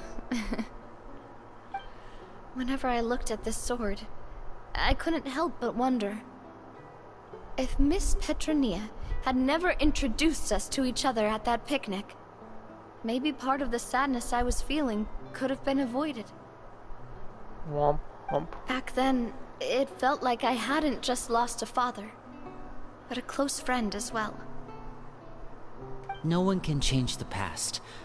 The most important thing is that you two found your way back to each other and can enjoy things like this together. Yep, you're right. I'm sorry, you two. I didn't mean to bring up any sad memories. Think nothing of it. No one here is at fault.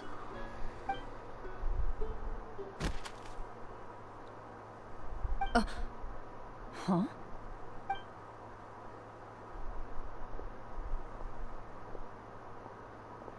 The letter.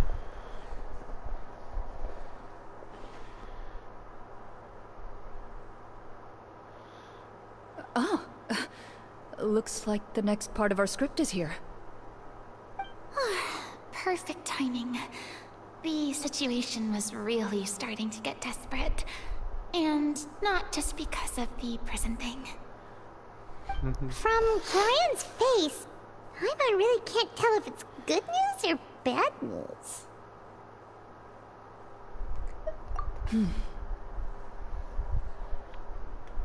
Water continues to drip from the ceiling. In this lightless dungeon, you lack a reliable way to tell how much time has passed. Eventually, you get used to the unpleasant odor of straw, mold, and rust, and find yourselves alternating between fits of drowsiness and despair. Suddenly, you hear footsteps outside the door. Heads up, everyone. Someone's coming. Gather close, everyone, and keep your voice down.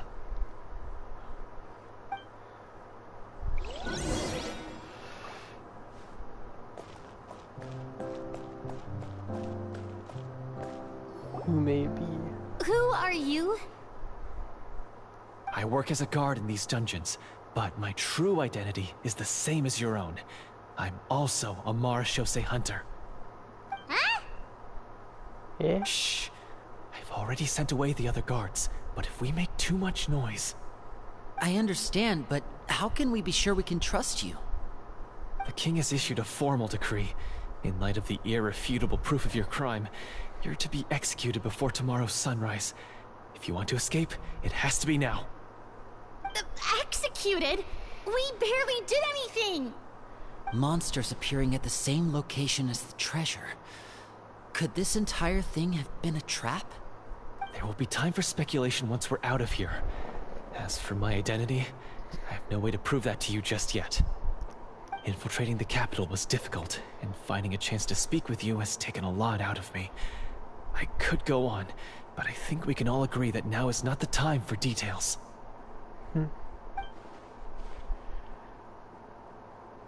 have you seen our weapons anywhere, sir? Don't worry, I brought them with me. They're just behind the door.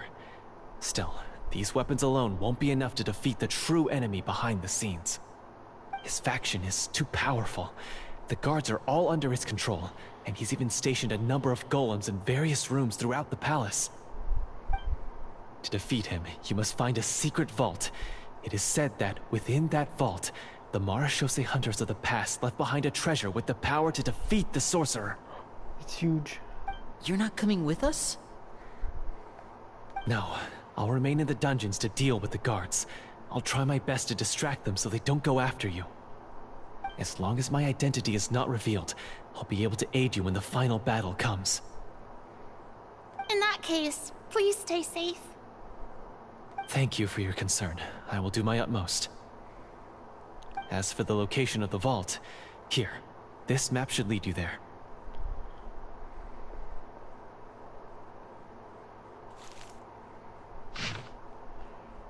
Neato.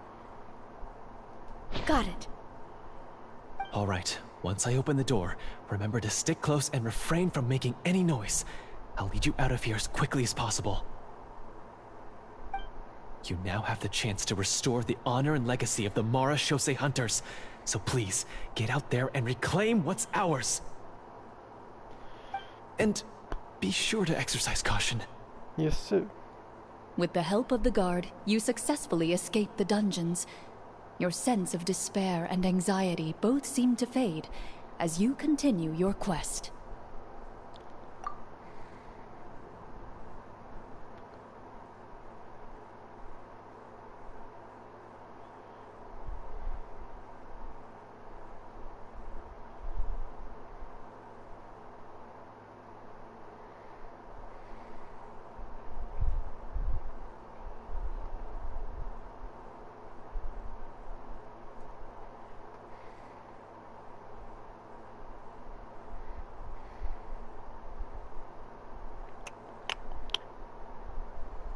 Wait, we didn't get to use our skills at all while we were in prison. Who knows when we're gonna get the chance to use that cool sudden spell?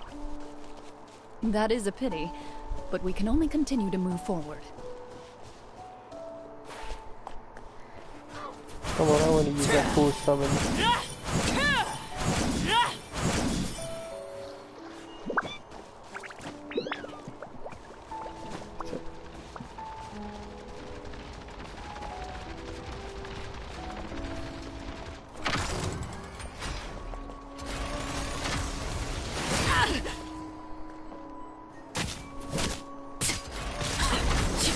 Let me read you a verse.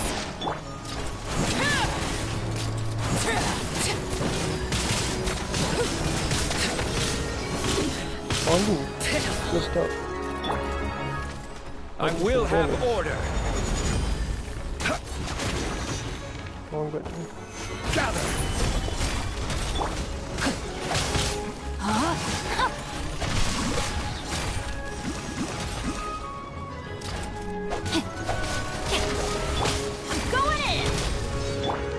This is where you fall. Overruled. Easy.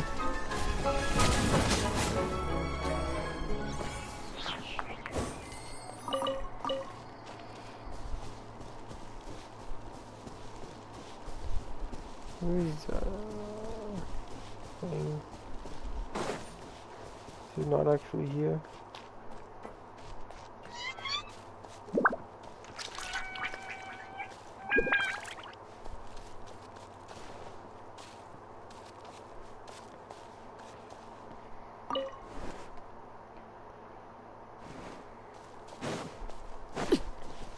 Is it with these hilly chills?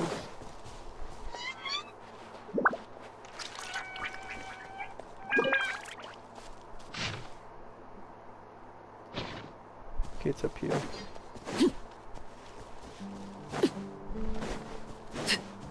Oh.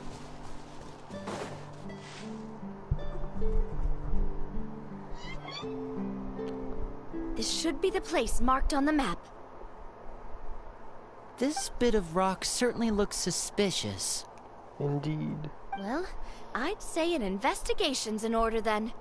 Plus, if all else fails, we can just blow it up. Amen.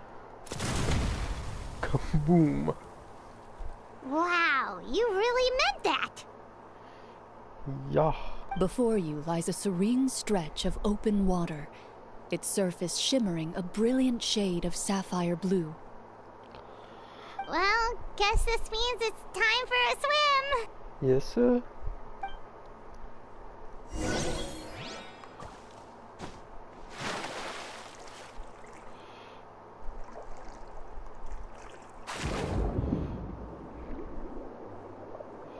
Where am I heading?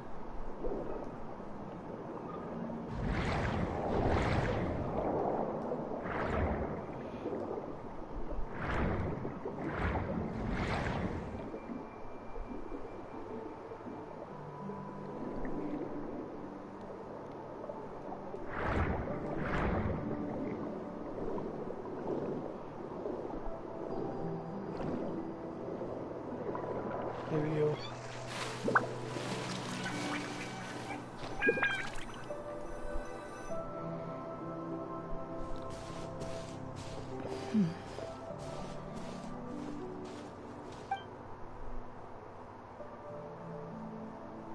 What's the matter? It's nothing. As you step into the cave, you find yourself in an eerily quiet space. Before you lies a narrow passageway that appears to trail off endlessly into the distance.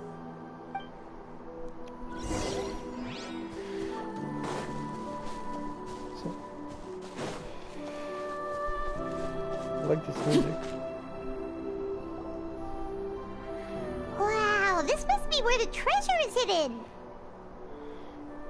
But this door is blocking our way in. It almost looks like it's been here for quite some time. I've got to hand it to the tabletop troupe. They really went all out with the props.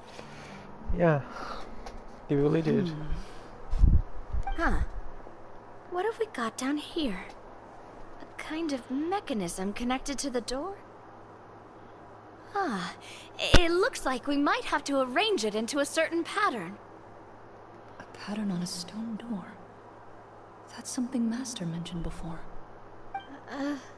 Is something wrong, Clorinde? Nope. After a long, difficult journey, you finally arrive at the location indicated by your map. It appears to be an ancient site of some sort, where treasure likely awaits. Your surroundings are exceedingly quiet and serene, as if the secret that slumbers here has never once been disturbed. If you listen closely, you can almost convince yourself you can hear the sound of its calm, gentle breathing. That description makes Paimon feel kinda bad for disturbing this place. You should.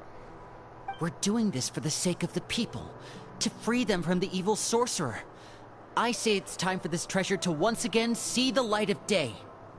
Linny's right. We need to keep going. The future of the kingdom depends on it. The next part of the story requires us to solve the puzzle, right? Let's start exploring the area. Yes, that should be fine. Something feels off about all this. Guess I'll just have to improvise.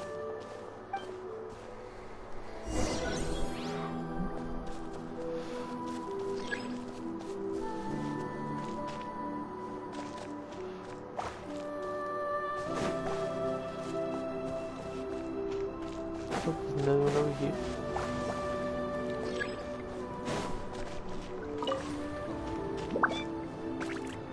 Oh, I installed that.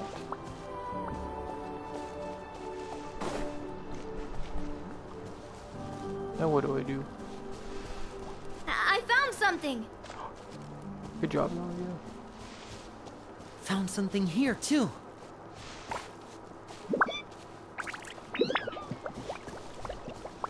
Good job. Really. Same here.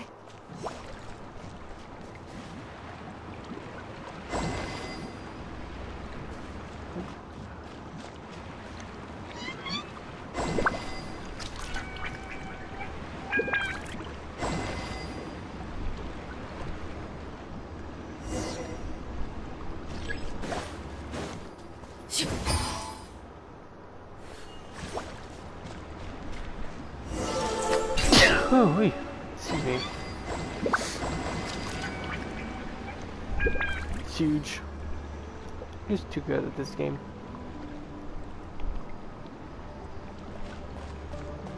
Still gonna open?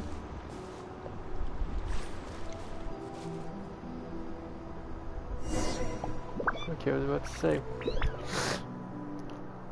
It worked! Indeed it did. Something just appeared. Some kind of new mechanism, maybe? By solving the puzzles, you prove yourselves worthy of inheriting the secrets of the past. At the end of each puzzle, you're rewarded with With? a key.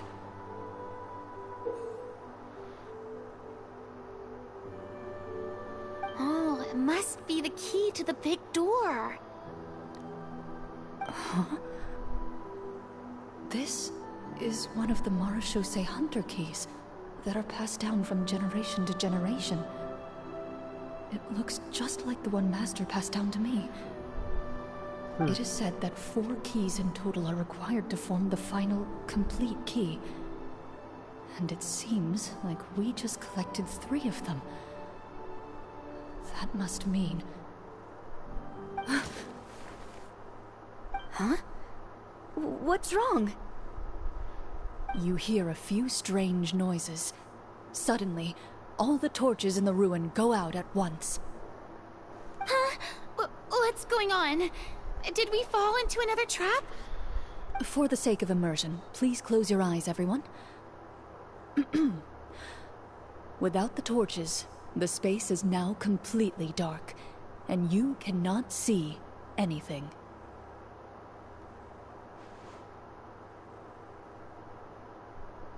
But Paimon can still see a little bit over here. Don't put God's Oh, illusion. right. Sorry. Jeez, Paimon. Suddenly, you hear the sound of footsteps pierce through the darkness. There's someone else here? Oh, this is so unsettling. I can't see anything. I've been discovered then. Wait, that voice, it's... You recognize the voice as belonging to the guard who led you to this place. It appears he now covets the treasure for himself, and has come to stake his claim. Oh, so this is just part of the script. Then I can probably relax. Well, if we can't see anything, that means we can't fight to the fullest of our abilities. Should we retreat for now? Judging by the way he's holding his sword, he must be a real Marechaussee hunter. But this isn't part of the script. Retreat? That's not the hunter way. If it's dark for us, then it's dark for him. We choose to fight. Your choice is noted. Please keep your eyes closed until I tell you the torches have been relit. This battle will be in the dark. You got it! Well then, let us begin.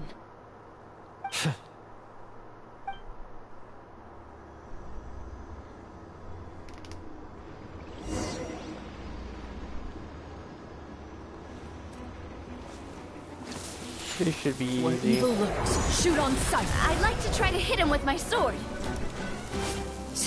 Your strike is successful. Ha!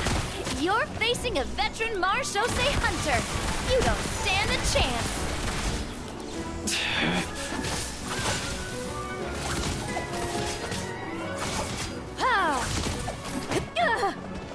Owie. Loaded. Is he still standing? Goodness, he sure has... Is it over? Can we open our eyes now? The enemy is strong and relentless, but the battle is nearing its end. The torches have not been relit. What about now? Final strike. Ha!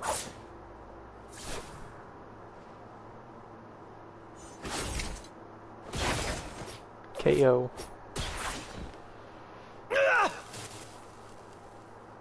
Well, did we get him?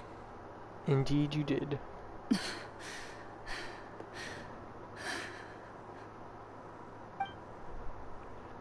Why isn't she answering? Clorinde? Warm fire flickers across the walls once more.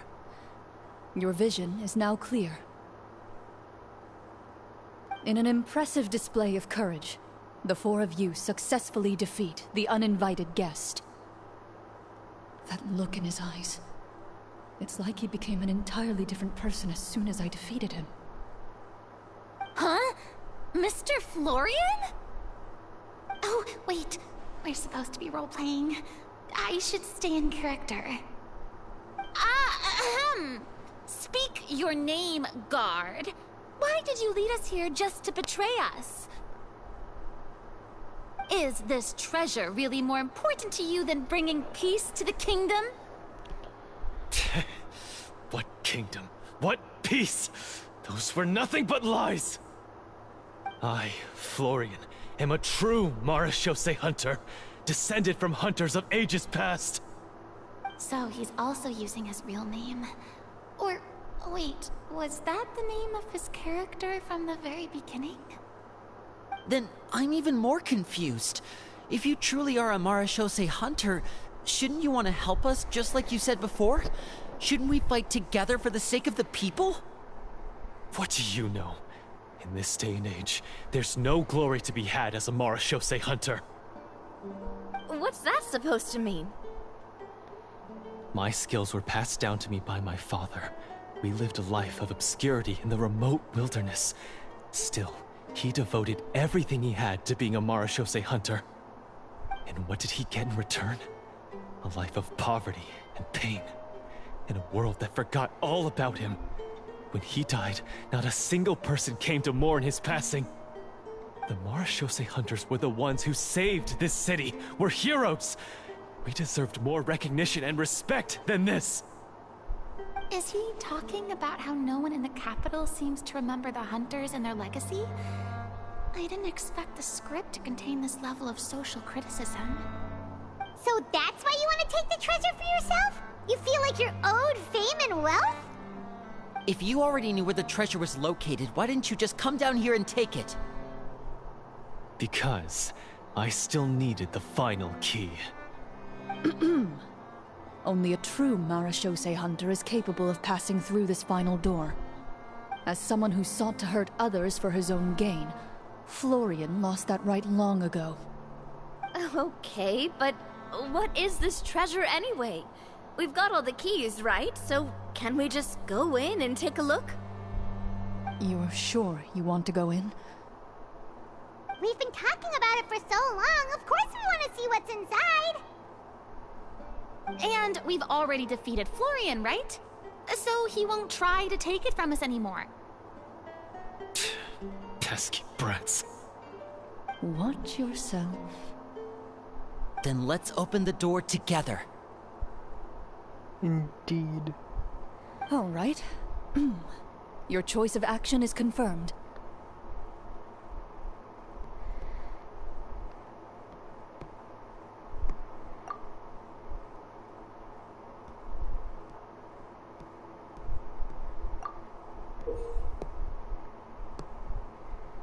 Before you, the door to the treasure, sealed and undisturbed for more than 100 years, finally swings open. You hear the shrill wail of the door hinge as it rotates for the first time after years of disuse, almost like a sleeping giant letting out an extended yawn. You... It's open! Come on, let's go in! Paimon wants to see what's inside! Ooh, me too! Me most of all. Ugh, uncovering hidden treasure is the most exciting part of adventuring. What do we have here? Uh-huh. A stone tablet? And some shabby weapons?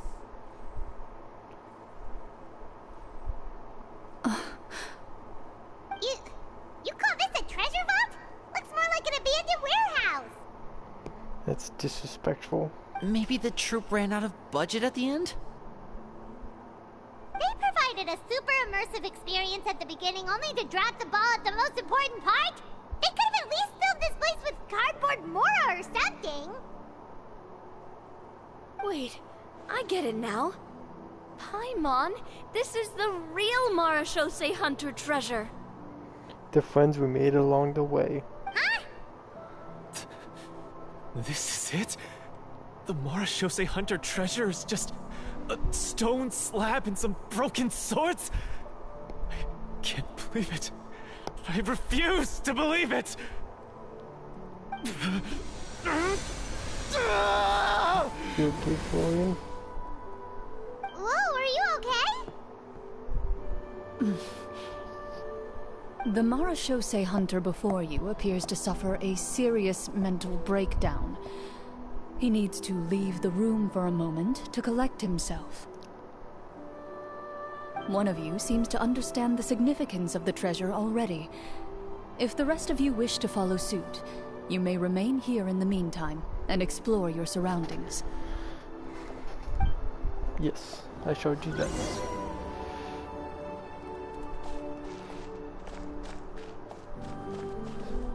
Yeah, that's a bunch of bows.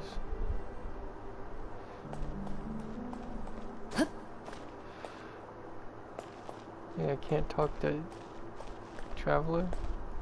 What is the treasure supposed to be?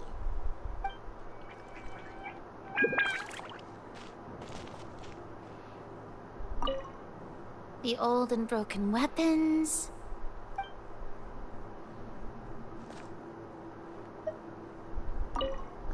The names on the tablet.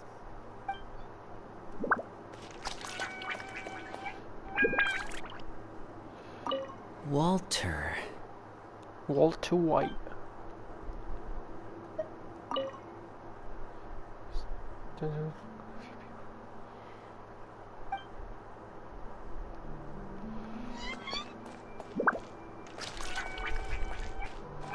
Okay. I didn't realize this was like this scuba.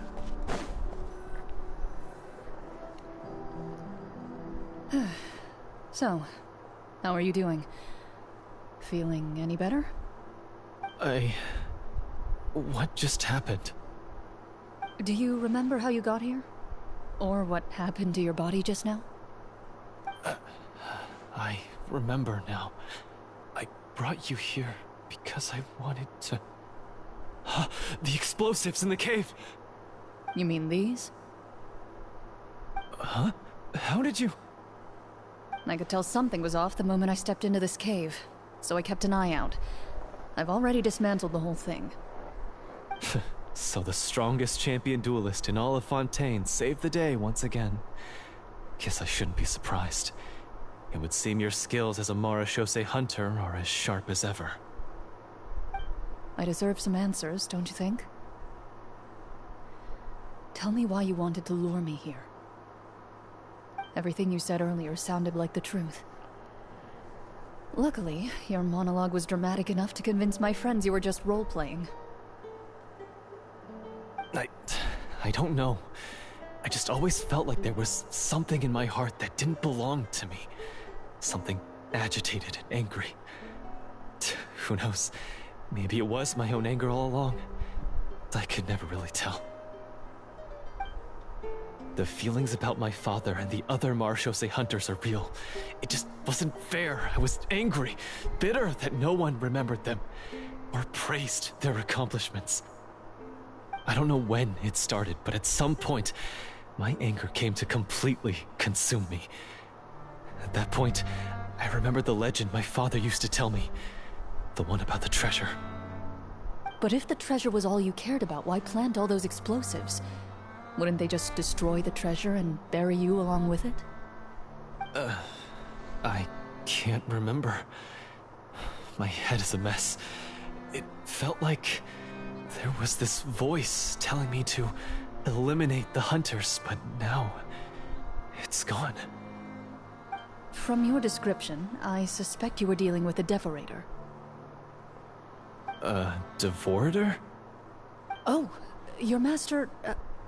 your father, I mean, never talked about it? It was a kind of monster that was active several centuries ago.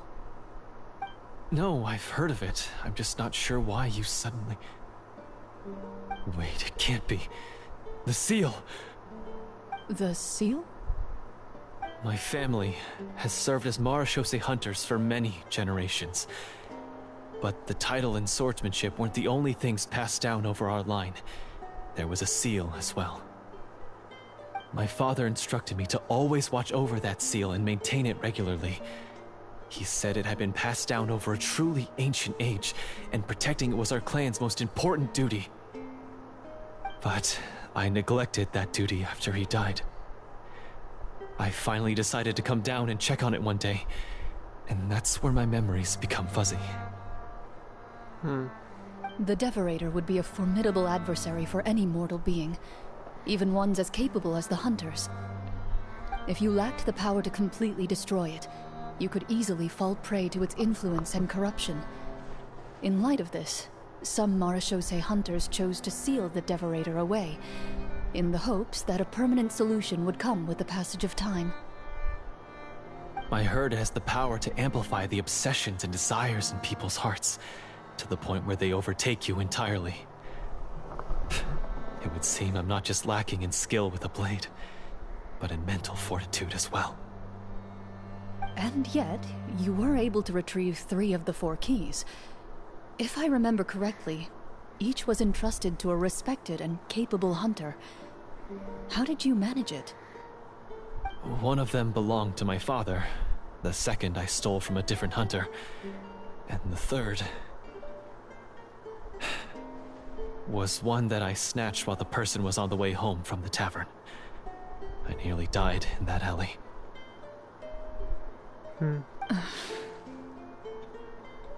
I know just how strong you are. It's as clear as day to everyone in Fontaine. I observed you from dusk to dawn, but could never find any opportunity to sneak up on you. I never even saw you drink a single glass of liquor. The only way I could think to obtain that last key was to lure you here using your hobby, and then...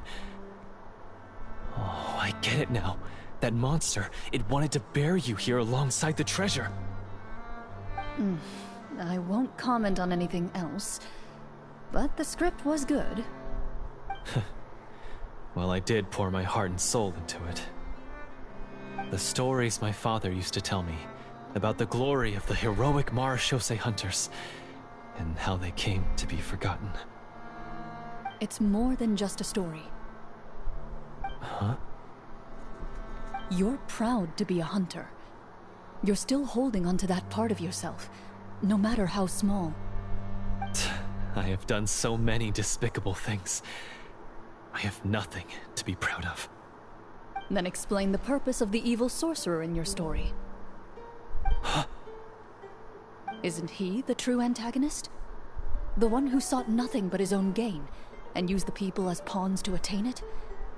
In your heart of hearts, he was the one you truly wanted to defeat. But I've already tainted my sword. I no longer have any right to... Wake up, Florian. Remember how you introduced yourself earlier. Do you really think the hunters acted out of a desire for honor and glory? Or to be loved and acknowledged by the people? What did your father teach you about our order? You do not wield your sword for yourself, but to protect those you serve. There's nothing special about a blade. It's the intentions of the wielder that matter above all else. Do you still not understand? Even after seeing the treasure for yourself? The contents of that room, they represent the true legacy the hunters left behind.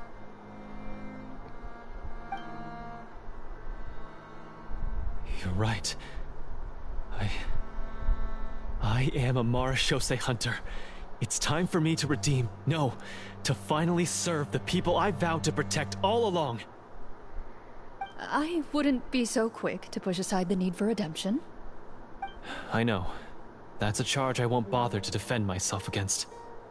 Good. Then, come with me, and help me see the script through to the end. Huh? See the script through to the end? But there's no more script left. Never finished it, huh? No, I mean, I wrote the script with the sole purpose of luring you all here. There was no reason to write beyond this point. Then we'll just have to keep writing it.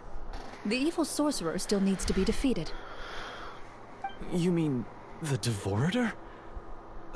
Are you saying I have to make up the rest of the script as we go along? Is that really so hard?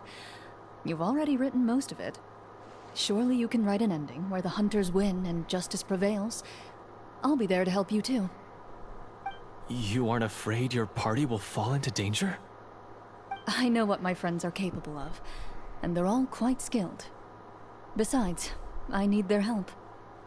Then, are you going to tell them the truth about all this?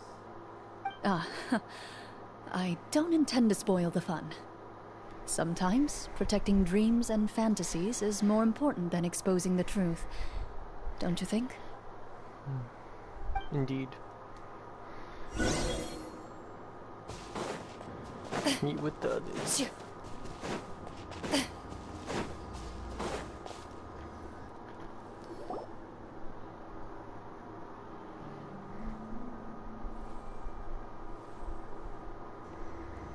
They're back! That took a while. It did. Ahem! My fellow Marashose hunters, please forgive me, for I have sinned. Tone it down. Sorry. After crossing swords with you and witnessing your courage in battle, I've rediscovered my true self and regained my pride as a Marashose hunter. Oh, do I smell a redemption arc? I confess, I was brainwashed by the evil sorcerer. He asked me to lure you here so he could bury you in this cave. That little... Wait, you're saying all of that wasn't you, but the evil sorcerer? That's right. He's adept at manipulating the hearts and minds of the people. I fell under his influence because I did not possess a strong enough sense of will. Huh. And how are you going to prove that you're a changed man? We're not going to fall for the same trap twice. To be perfectly honest, I only came to my senses after seeing the treasure. It reminded me of my father's past teachings. The treasure was actually... The friends we made along the way. The names of all the Marashose hunters from ages past and their weapons? Wait, you already know? Of course. Don't underestimate a veteran role-player's exploration skills. Oh, wait, I mean, Marashose hunter Navia's exploration skills. We just finished reading through the content of the stone tablet. That tablet recorded the lives of some fascinating people. For example, this Marashose hunter called Est. She inherited the responsibilities of the Golden Hunter and passed judgment on many people. But in private, she had a very easygoing personality. Her favorite pastime was singing and dancing with her friends, and she was said to have a beautiful voice. So, she was just like you. Oh, you really think so? Yep. Well, when you put it that way, I suppose I also have a few things in common with this Walter. Working as an executioner, he supposedly used a countless number of tricks to confound his enemies in battle. Oh, if only I could have seen the feats of magic he pulled off back then. Their lives were all so exciting. You could write so many cool books about their accomplishments. How could they have all been forgotten? Because they chose to be. To hunt monsters that only appear in the shadows, you must also operate in the dark. To be a Marashose hunter is to willingly give up on wealth and fame. Then this stone tablet must have been left behind by their companions. That's right. Few Marashose hunters ever revealed their identity to the public. They always protected the city from the shadows. The only time they spoke of their accomplishments would be at night, when they gathered with their fellow hunters in front of the bonfire to share stories of the monsters slain by their hand. So, this tablet was created not so that the hunters would be remembered by the people, but so that they would be remembered by each other. Indeed. No wonder this place was so well hidden.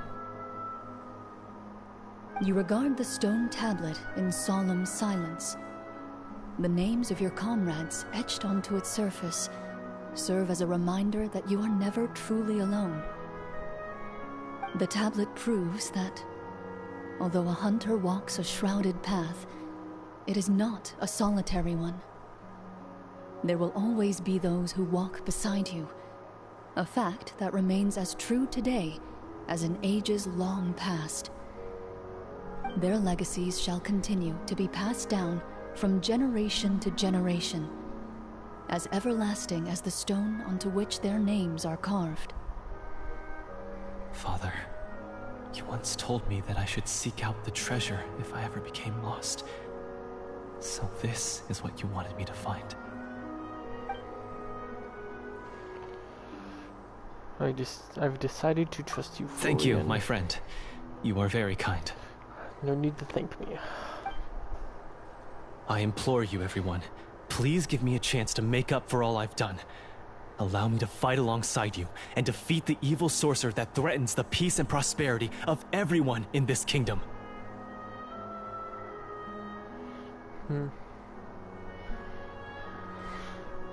Well, Basement. I say we let you join. Sounds good to me too. Everyone makes mistakes. What matters is what you do to make up for them. I have no objections, but... Mr. Florian, do you even know how to defeat the evil sorcerer? When he took over my mind, I gained some insight into his thoughts. Every time I thought of the treasure, he reacted with a strong sense of fear. Huh? He's afraid of the treasure? But there's nothing here except some broken weapons and the stone tablet. What if the secret's hidden inside these weapons? GM, permission to investigate.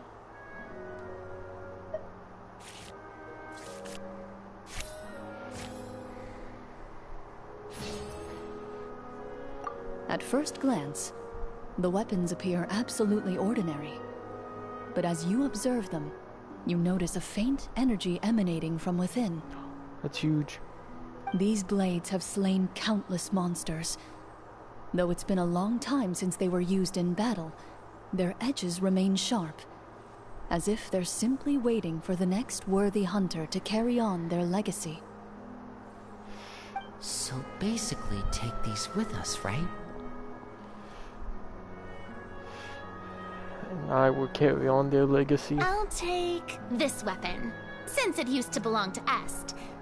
Maybe it'll find comfort in being held by someone who appreciates the arts. Good idea. I'll take Mr. Walter's bow then. From one archer-magician to another. Paimon's gonna pick a cool weapon too!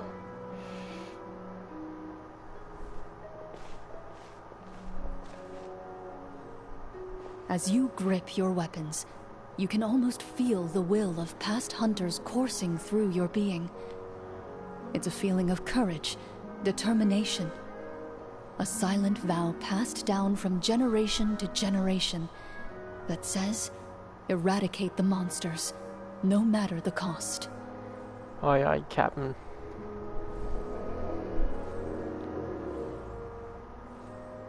Mr. Florian, do you know where to find the evil sorcerer? I was able to see his surroundings when our minds were connected. I believe he's currently hiding out at the church in the kingdom. We must be extremely careful. He's spent so long living among monsters that he's now taken the form of one. He will not be easily defeated. Then why don't we explore some more and try to find some higher level gear? We don't want to just fight him and lose, right? No, we have to strike now. He was greatly weakened when I managed to break out of his control. If we let him rest, he might have time to escape. I agree with Mr. Florian. We've got to act while we have the advantage. Don't forget, the people of the capital are counting on us. Indeed. Yeah, now that we've got a plan, there's no point in waiting. The longer this drags on, the worse it will be for everybody. Yes, yes, that's what's called... Taking the initiative. Yes, that's exactly right. Alright, you've persuaded Paimon. Mr. Florian, please, lead the way. Of course. Follow me. He had to set up so many scenes today, and now he has to join in for this last part. I really don't envy his job. Finally, you decide to slay the evil sorcerer and bring peace back to the kingdom once and for all. As you walk away, you feel the gaze of the stone tablet at your back, as if all the hunters of the past are wishing you success in the battle ahead and awaiting your triumphant return. Indeed.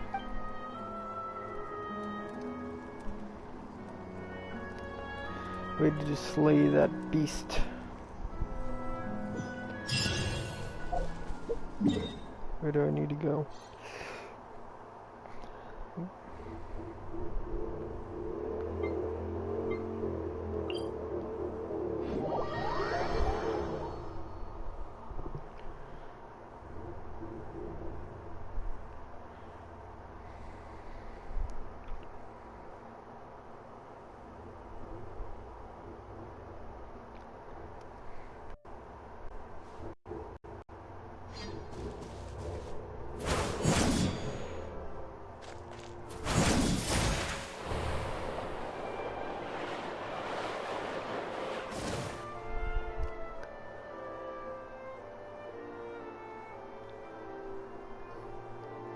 Finally, you arrive at the church Florian described. As you approach, an ominous aura surrounds you. You get the sense that your enemy is close at hand. How strange. This uneasy feeling seems so real.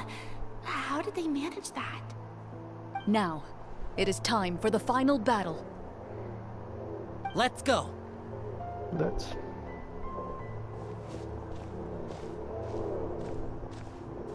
Florian, wait. What's wrong? I think you should wait outside. You've already been corrupted by the Devorator once. It could easily re-enter your mind and take control of your body. I don't think it's a good idea for you to be this close.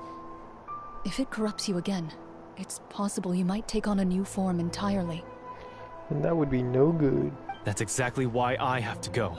Why I should be at the very front. You mean... Yes. I intend to lure it into my body. That's too risky. If things get out of hand, I might have to kill you. Do you understand how dangerous this is? Yes. I understand, but if I do this, you'll have a clear and visible target. The Devorator will have a hard time passing up a chance to enter a body it knows how to control. You won't have to worry about any of your friends being taken over. You're not like me, Miss Clorinde. You're a just and powerful Marechaussee hunter. The monster broke free due to my error. It's only right that I shoulder the responsibility for its destruction. This is... something that I have to do. Consider it a duel to restore my honor. My only request is that you give it your all. I understand. Then, as a champion duelist, I hereby accept your request for a duel, and extend to you my most sincere regards. Thank you. The battle is now upon us. Let the Devorator once again tremble under the blade of the Marechaussee hunters.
Go on, we can beat it.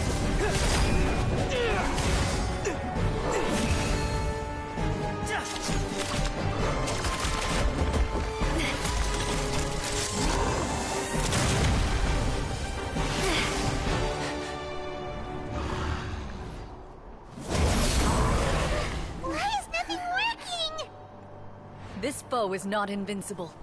You hold the treasure. The power to defeat it in your own 2 hands. The treasure? You mean... The names! It's the Marechaussee Hunters' names! How are we supposed to... You forget, Paimon? There's still one skill we saved until the very end. Hunters fight not for fame, but to aid the people whenever they are summoned. Walter the Marechaussee Hunter, master of 1,000 tricks, executioner of the Phantom Hunters, I call for aid! Est, the Marechaussee Hunter, inheritor of Cassiodor's will, judge of the Shadow Hunters. Answer my call!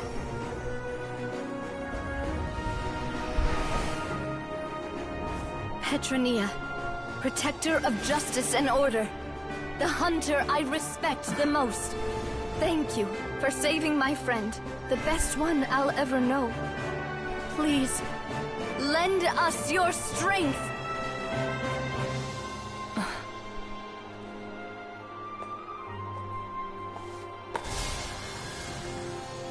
We have come to answer your summons.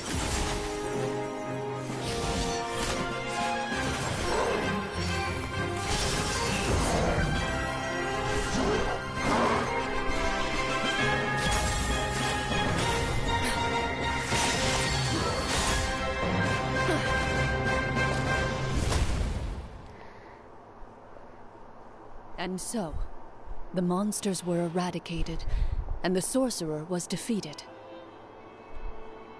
Peace soon returned to the capital. Those in the court, manipulated by the sorcerer, also recognized the errors of their ways.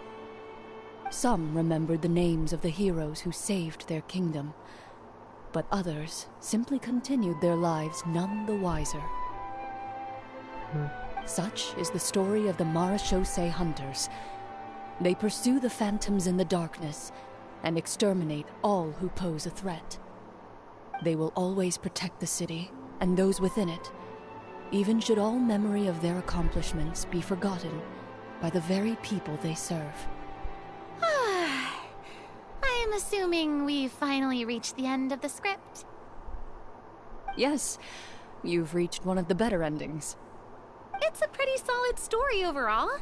I thought it was just an ordinary adventure at first, but the further we got into it, the more impressed I became with the production and the plot. That final battle especially! All the effects were super realistic. Oh, right. Yeah, totally. That's a really good point. I never expected the weapons we picked up from that vault would have that kind of effect. Yeah, mine nearly scared the daylights out of me when it started glowing. I took a good look at it after we got out, but I don't think it ever lit up again. Oh, we should probably give these props back, right? I'll just leave mine here. Did you have a good time? Of course. Let me know if another script like this comes around. Sure, no problem. Then I'll head back for now. I think I need some time to fully digest everything that just happened. Once Mr. Florian is awake, please pass on my regards to him. He must be extremely exhausted to have passed out cold like that. You're right. He's had a lot to deal with. Well, see you all some other time. Toodaloo! Toodaloo.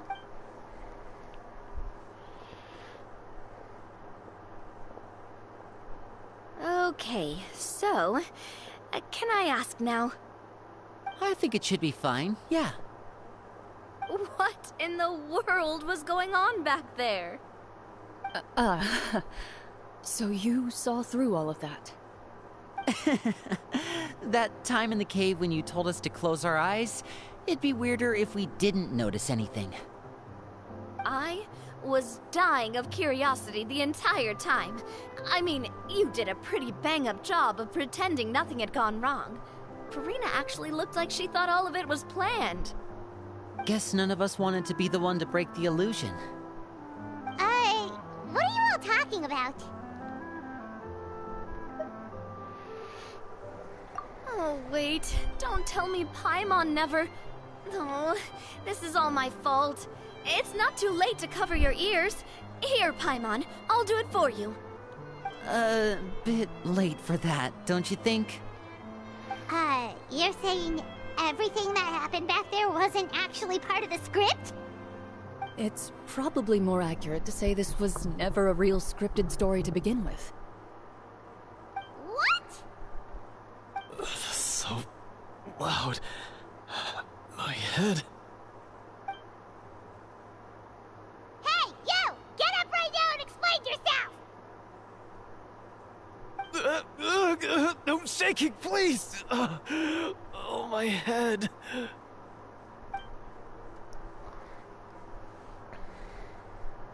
Did Paimon just hear that right? You guys made up that whole last part on the spot? It's not nice to lie to people, but Paimon's gotta admit, that was a really good story, Florian. Oh, and nice improvisation, Clorinde! Yeah, it was like watching a magician improvise a spectacular magic trick after forgetting an important prop. If Paimon knew something was wrong with that vault, she would have floated straight in the opposite direction! Everything was under control. As if you've ever described a situation as being out of control. I'm pretty sure any situation you consider to be easy to handle would scare a reasonable person half to death. Guess I'm just used to it. You must run into a lot of unexpected situations then. That explains why you're so good at coming up with things on the spot. As for you, Florian... I know there's no excuse for what I did. I'll turn myself into the guards at once, confess my crimes, and accept any punishment that comes my way. I would say you've already suffered more than enough. What? You may have been blinded by fame and fortune in the beginning, but your actions during the final battle had proven you to be a true Marechaussee hunter. Congratulations. You'll be far more used to the city above ground than below. Your job as a hunter is more important. But... Of course, you'll still need to take the keys and pay a personal visit to the 2 hunters you wronged. Prepare to accept any terms they give you as well. Yes, of course. As far as I'm concerned, though, your showing in the duel was enough to prove your honor. Then I'll do exactly as you said. I'll go return those 2 keys right now. Thank you so much, everyone. I'll do my best to prove myself worthy of the second chance you've given me. I swear this on my name and honor as a Marechaussee hunter. Until we meet again, everyone.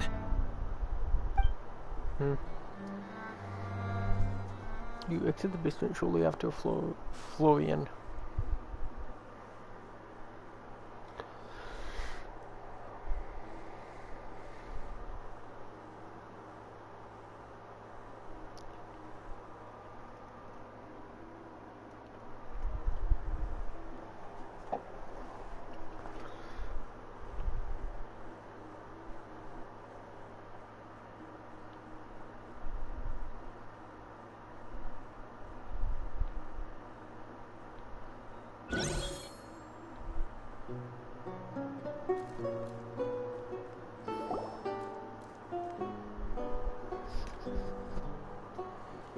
Speaking of Marechaussee hunters, what should we do about the treasure in that cave? Leave it be. Are you sure? We could show it to people, make it so that the hunters are remembered. Don't you want that? The hunters don't want that, though. No. Every name on that tablet made the same choice. All hunters know what the path entails. I am no exception. My identity as a Marashose hunter is not something I need people to remember. I wish only to be recognized as a champion duelist. Nothing more. That's certainly very different from the path of a magician. Still, I admire your decision. Wait! I just remembered something. If there were no special effects involved, why did our weapons begin to glow during the battle? That's because the Marashose hunters of ages past would often imbue their weapons with special enchantments to suppress the monsters. Whenever a monster was nearby, their weapons would start to glow. Oh, so that's why they had an effect on that guy near the end. I really thought the summons were doing all the work. Well, I'm sure the summons were a part of it too. Oh? How so? This particular Devorator probably hailed from the same era as the hunters we saw in the room. The names you recited all belonged to the bravest hunters. Countless monsters fell to their blades. That's likely why the Devorator visibly reacted when you said them out loud. So the names held the power all along! Navia, everything you said during your summon. Huh?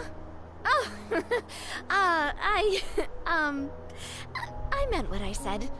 I mean, it was true to my character, so yeah, I'm glad you heard it. Just don't make me repeat myself.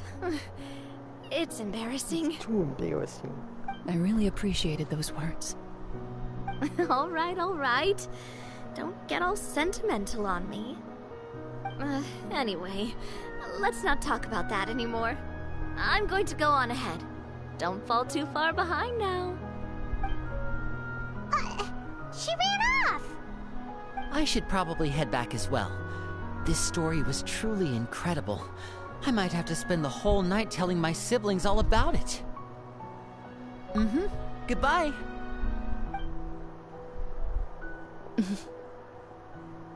Traveler, should your name and deeds be forgotten, what do you think the significance of your journey will be? I suppose the significance would be the journey itself and the world we helped create. There's still value in the time I shared with everyone here, in the things we were able to accomplish, even if no one remembers them. A great answer. I'll remember it. Me? The Marashose hunter says nothing in response to that question. Perhaps her answer lies in her silence, an unspoken vow left to echo through the night. The path she walks needs no explanation. Silent Night. Completed.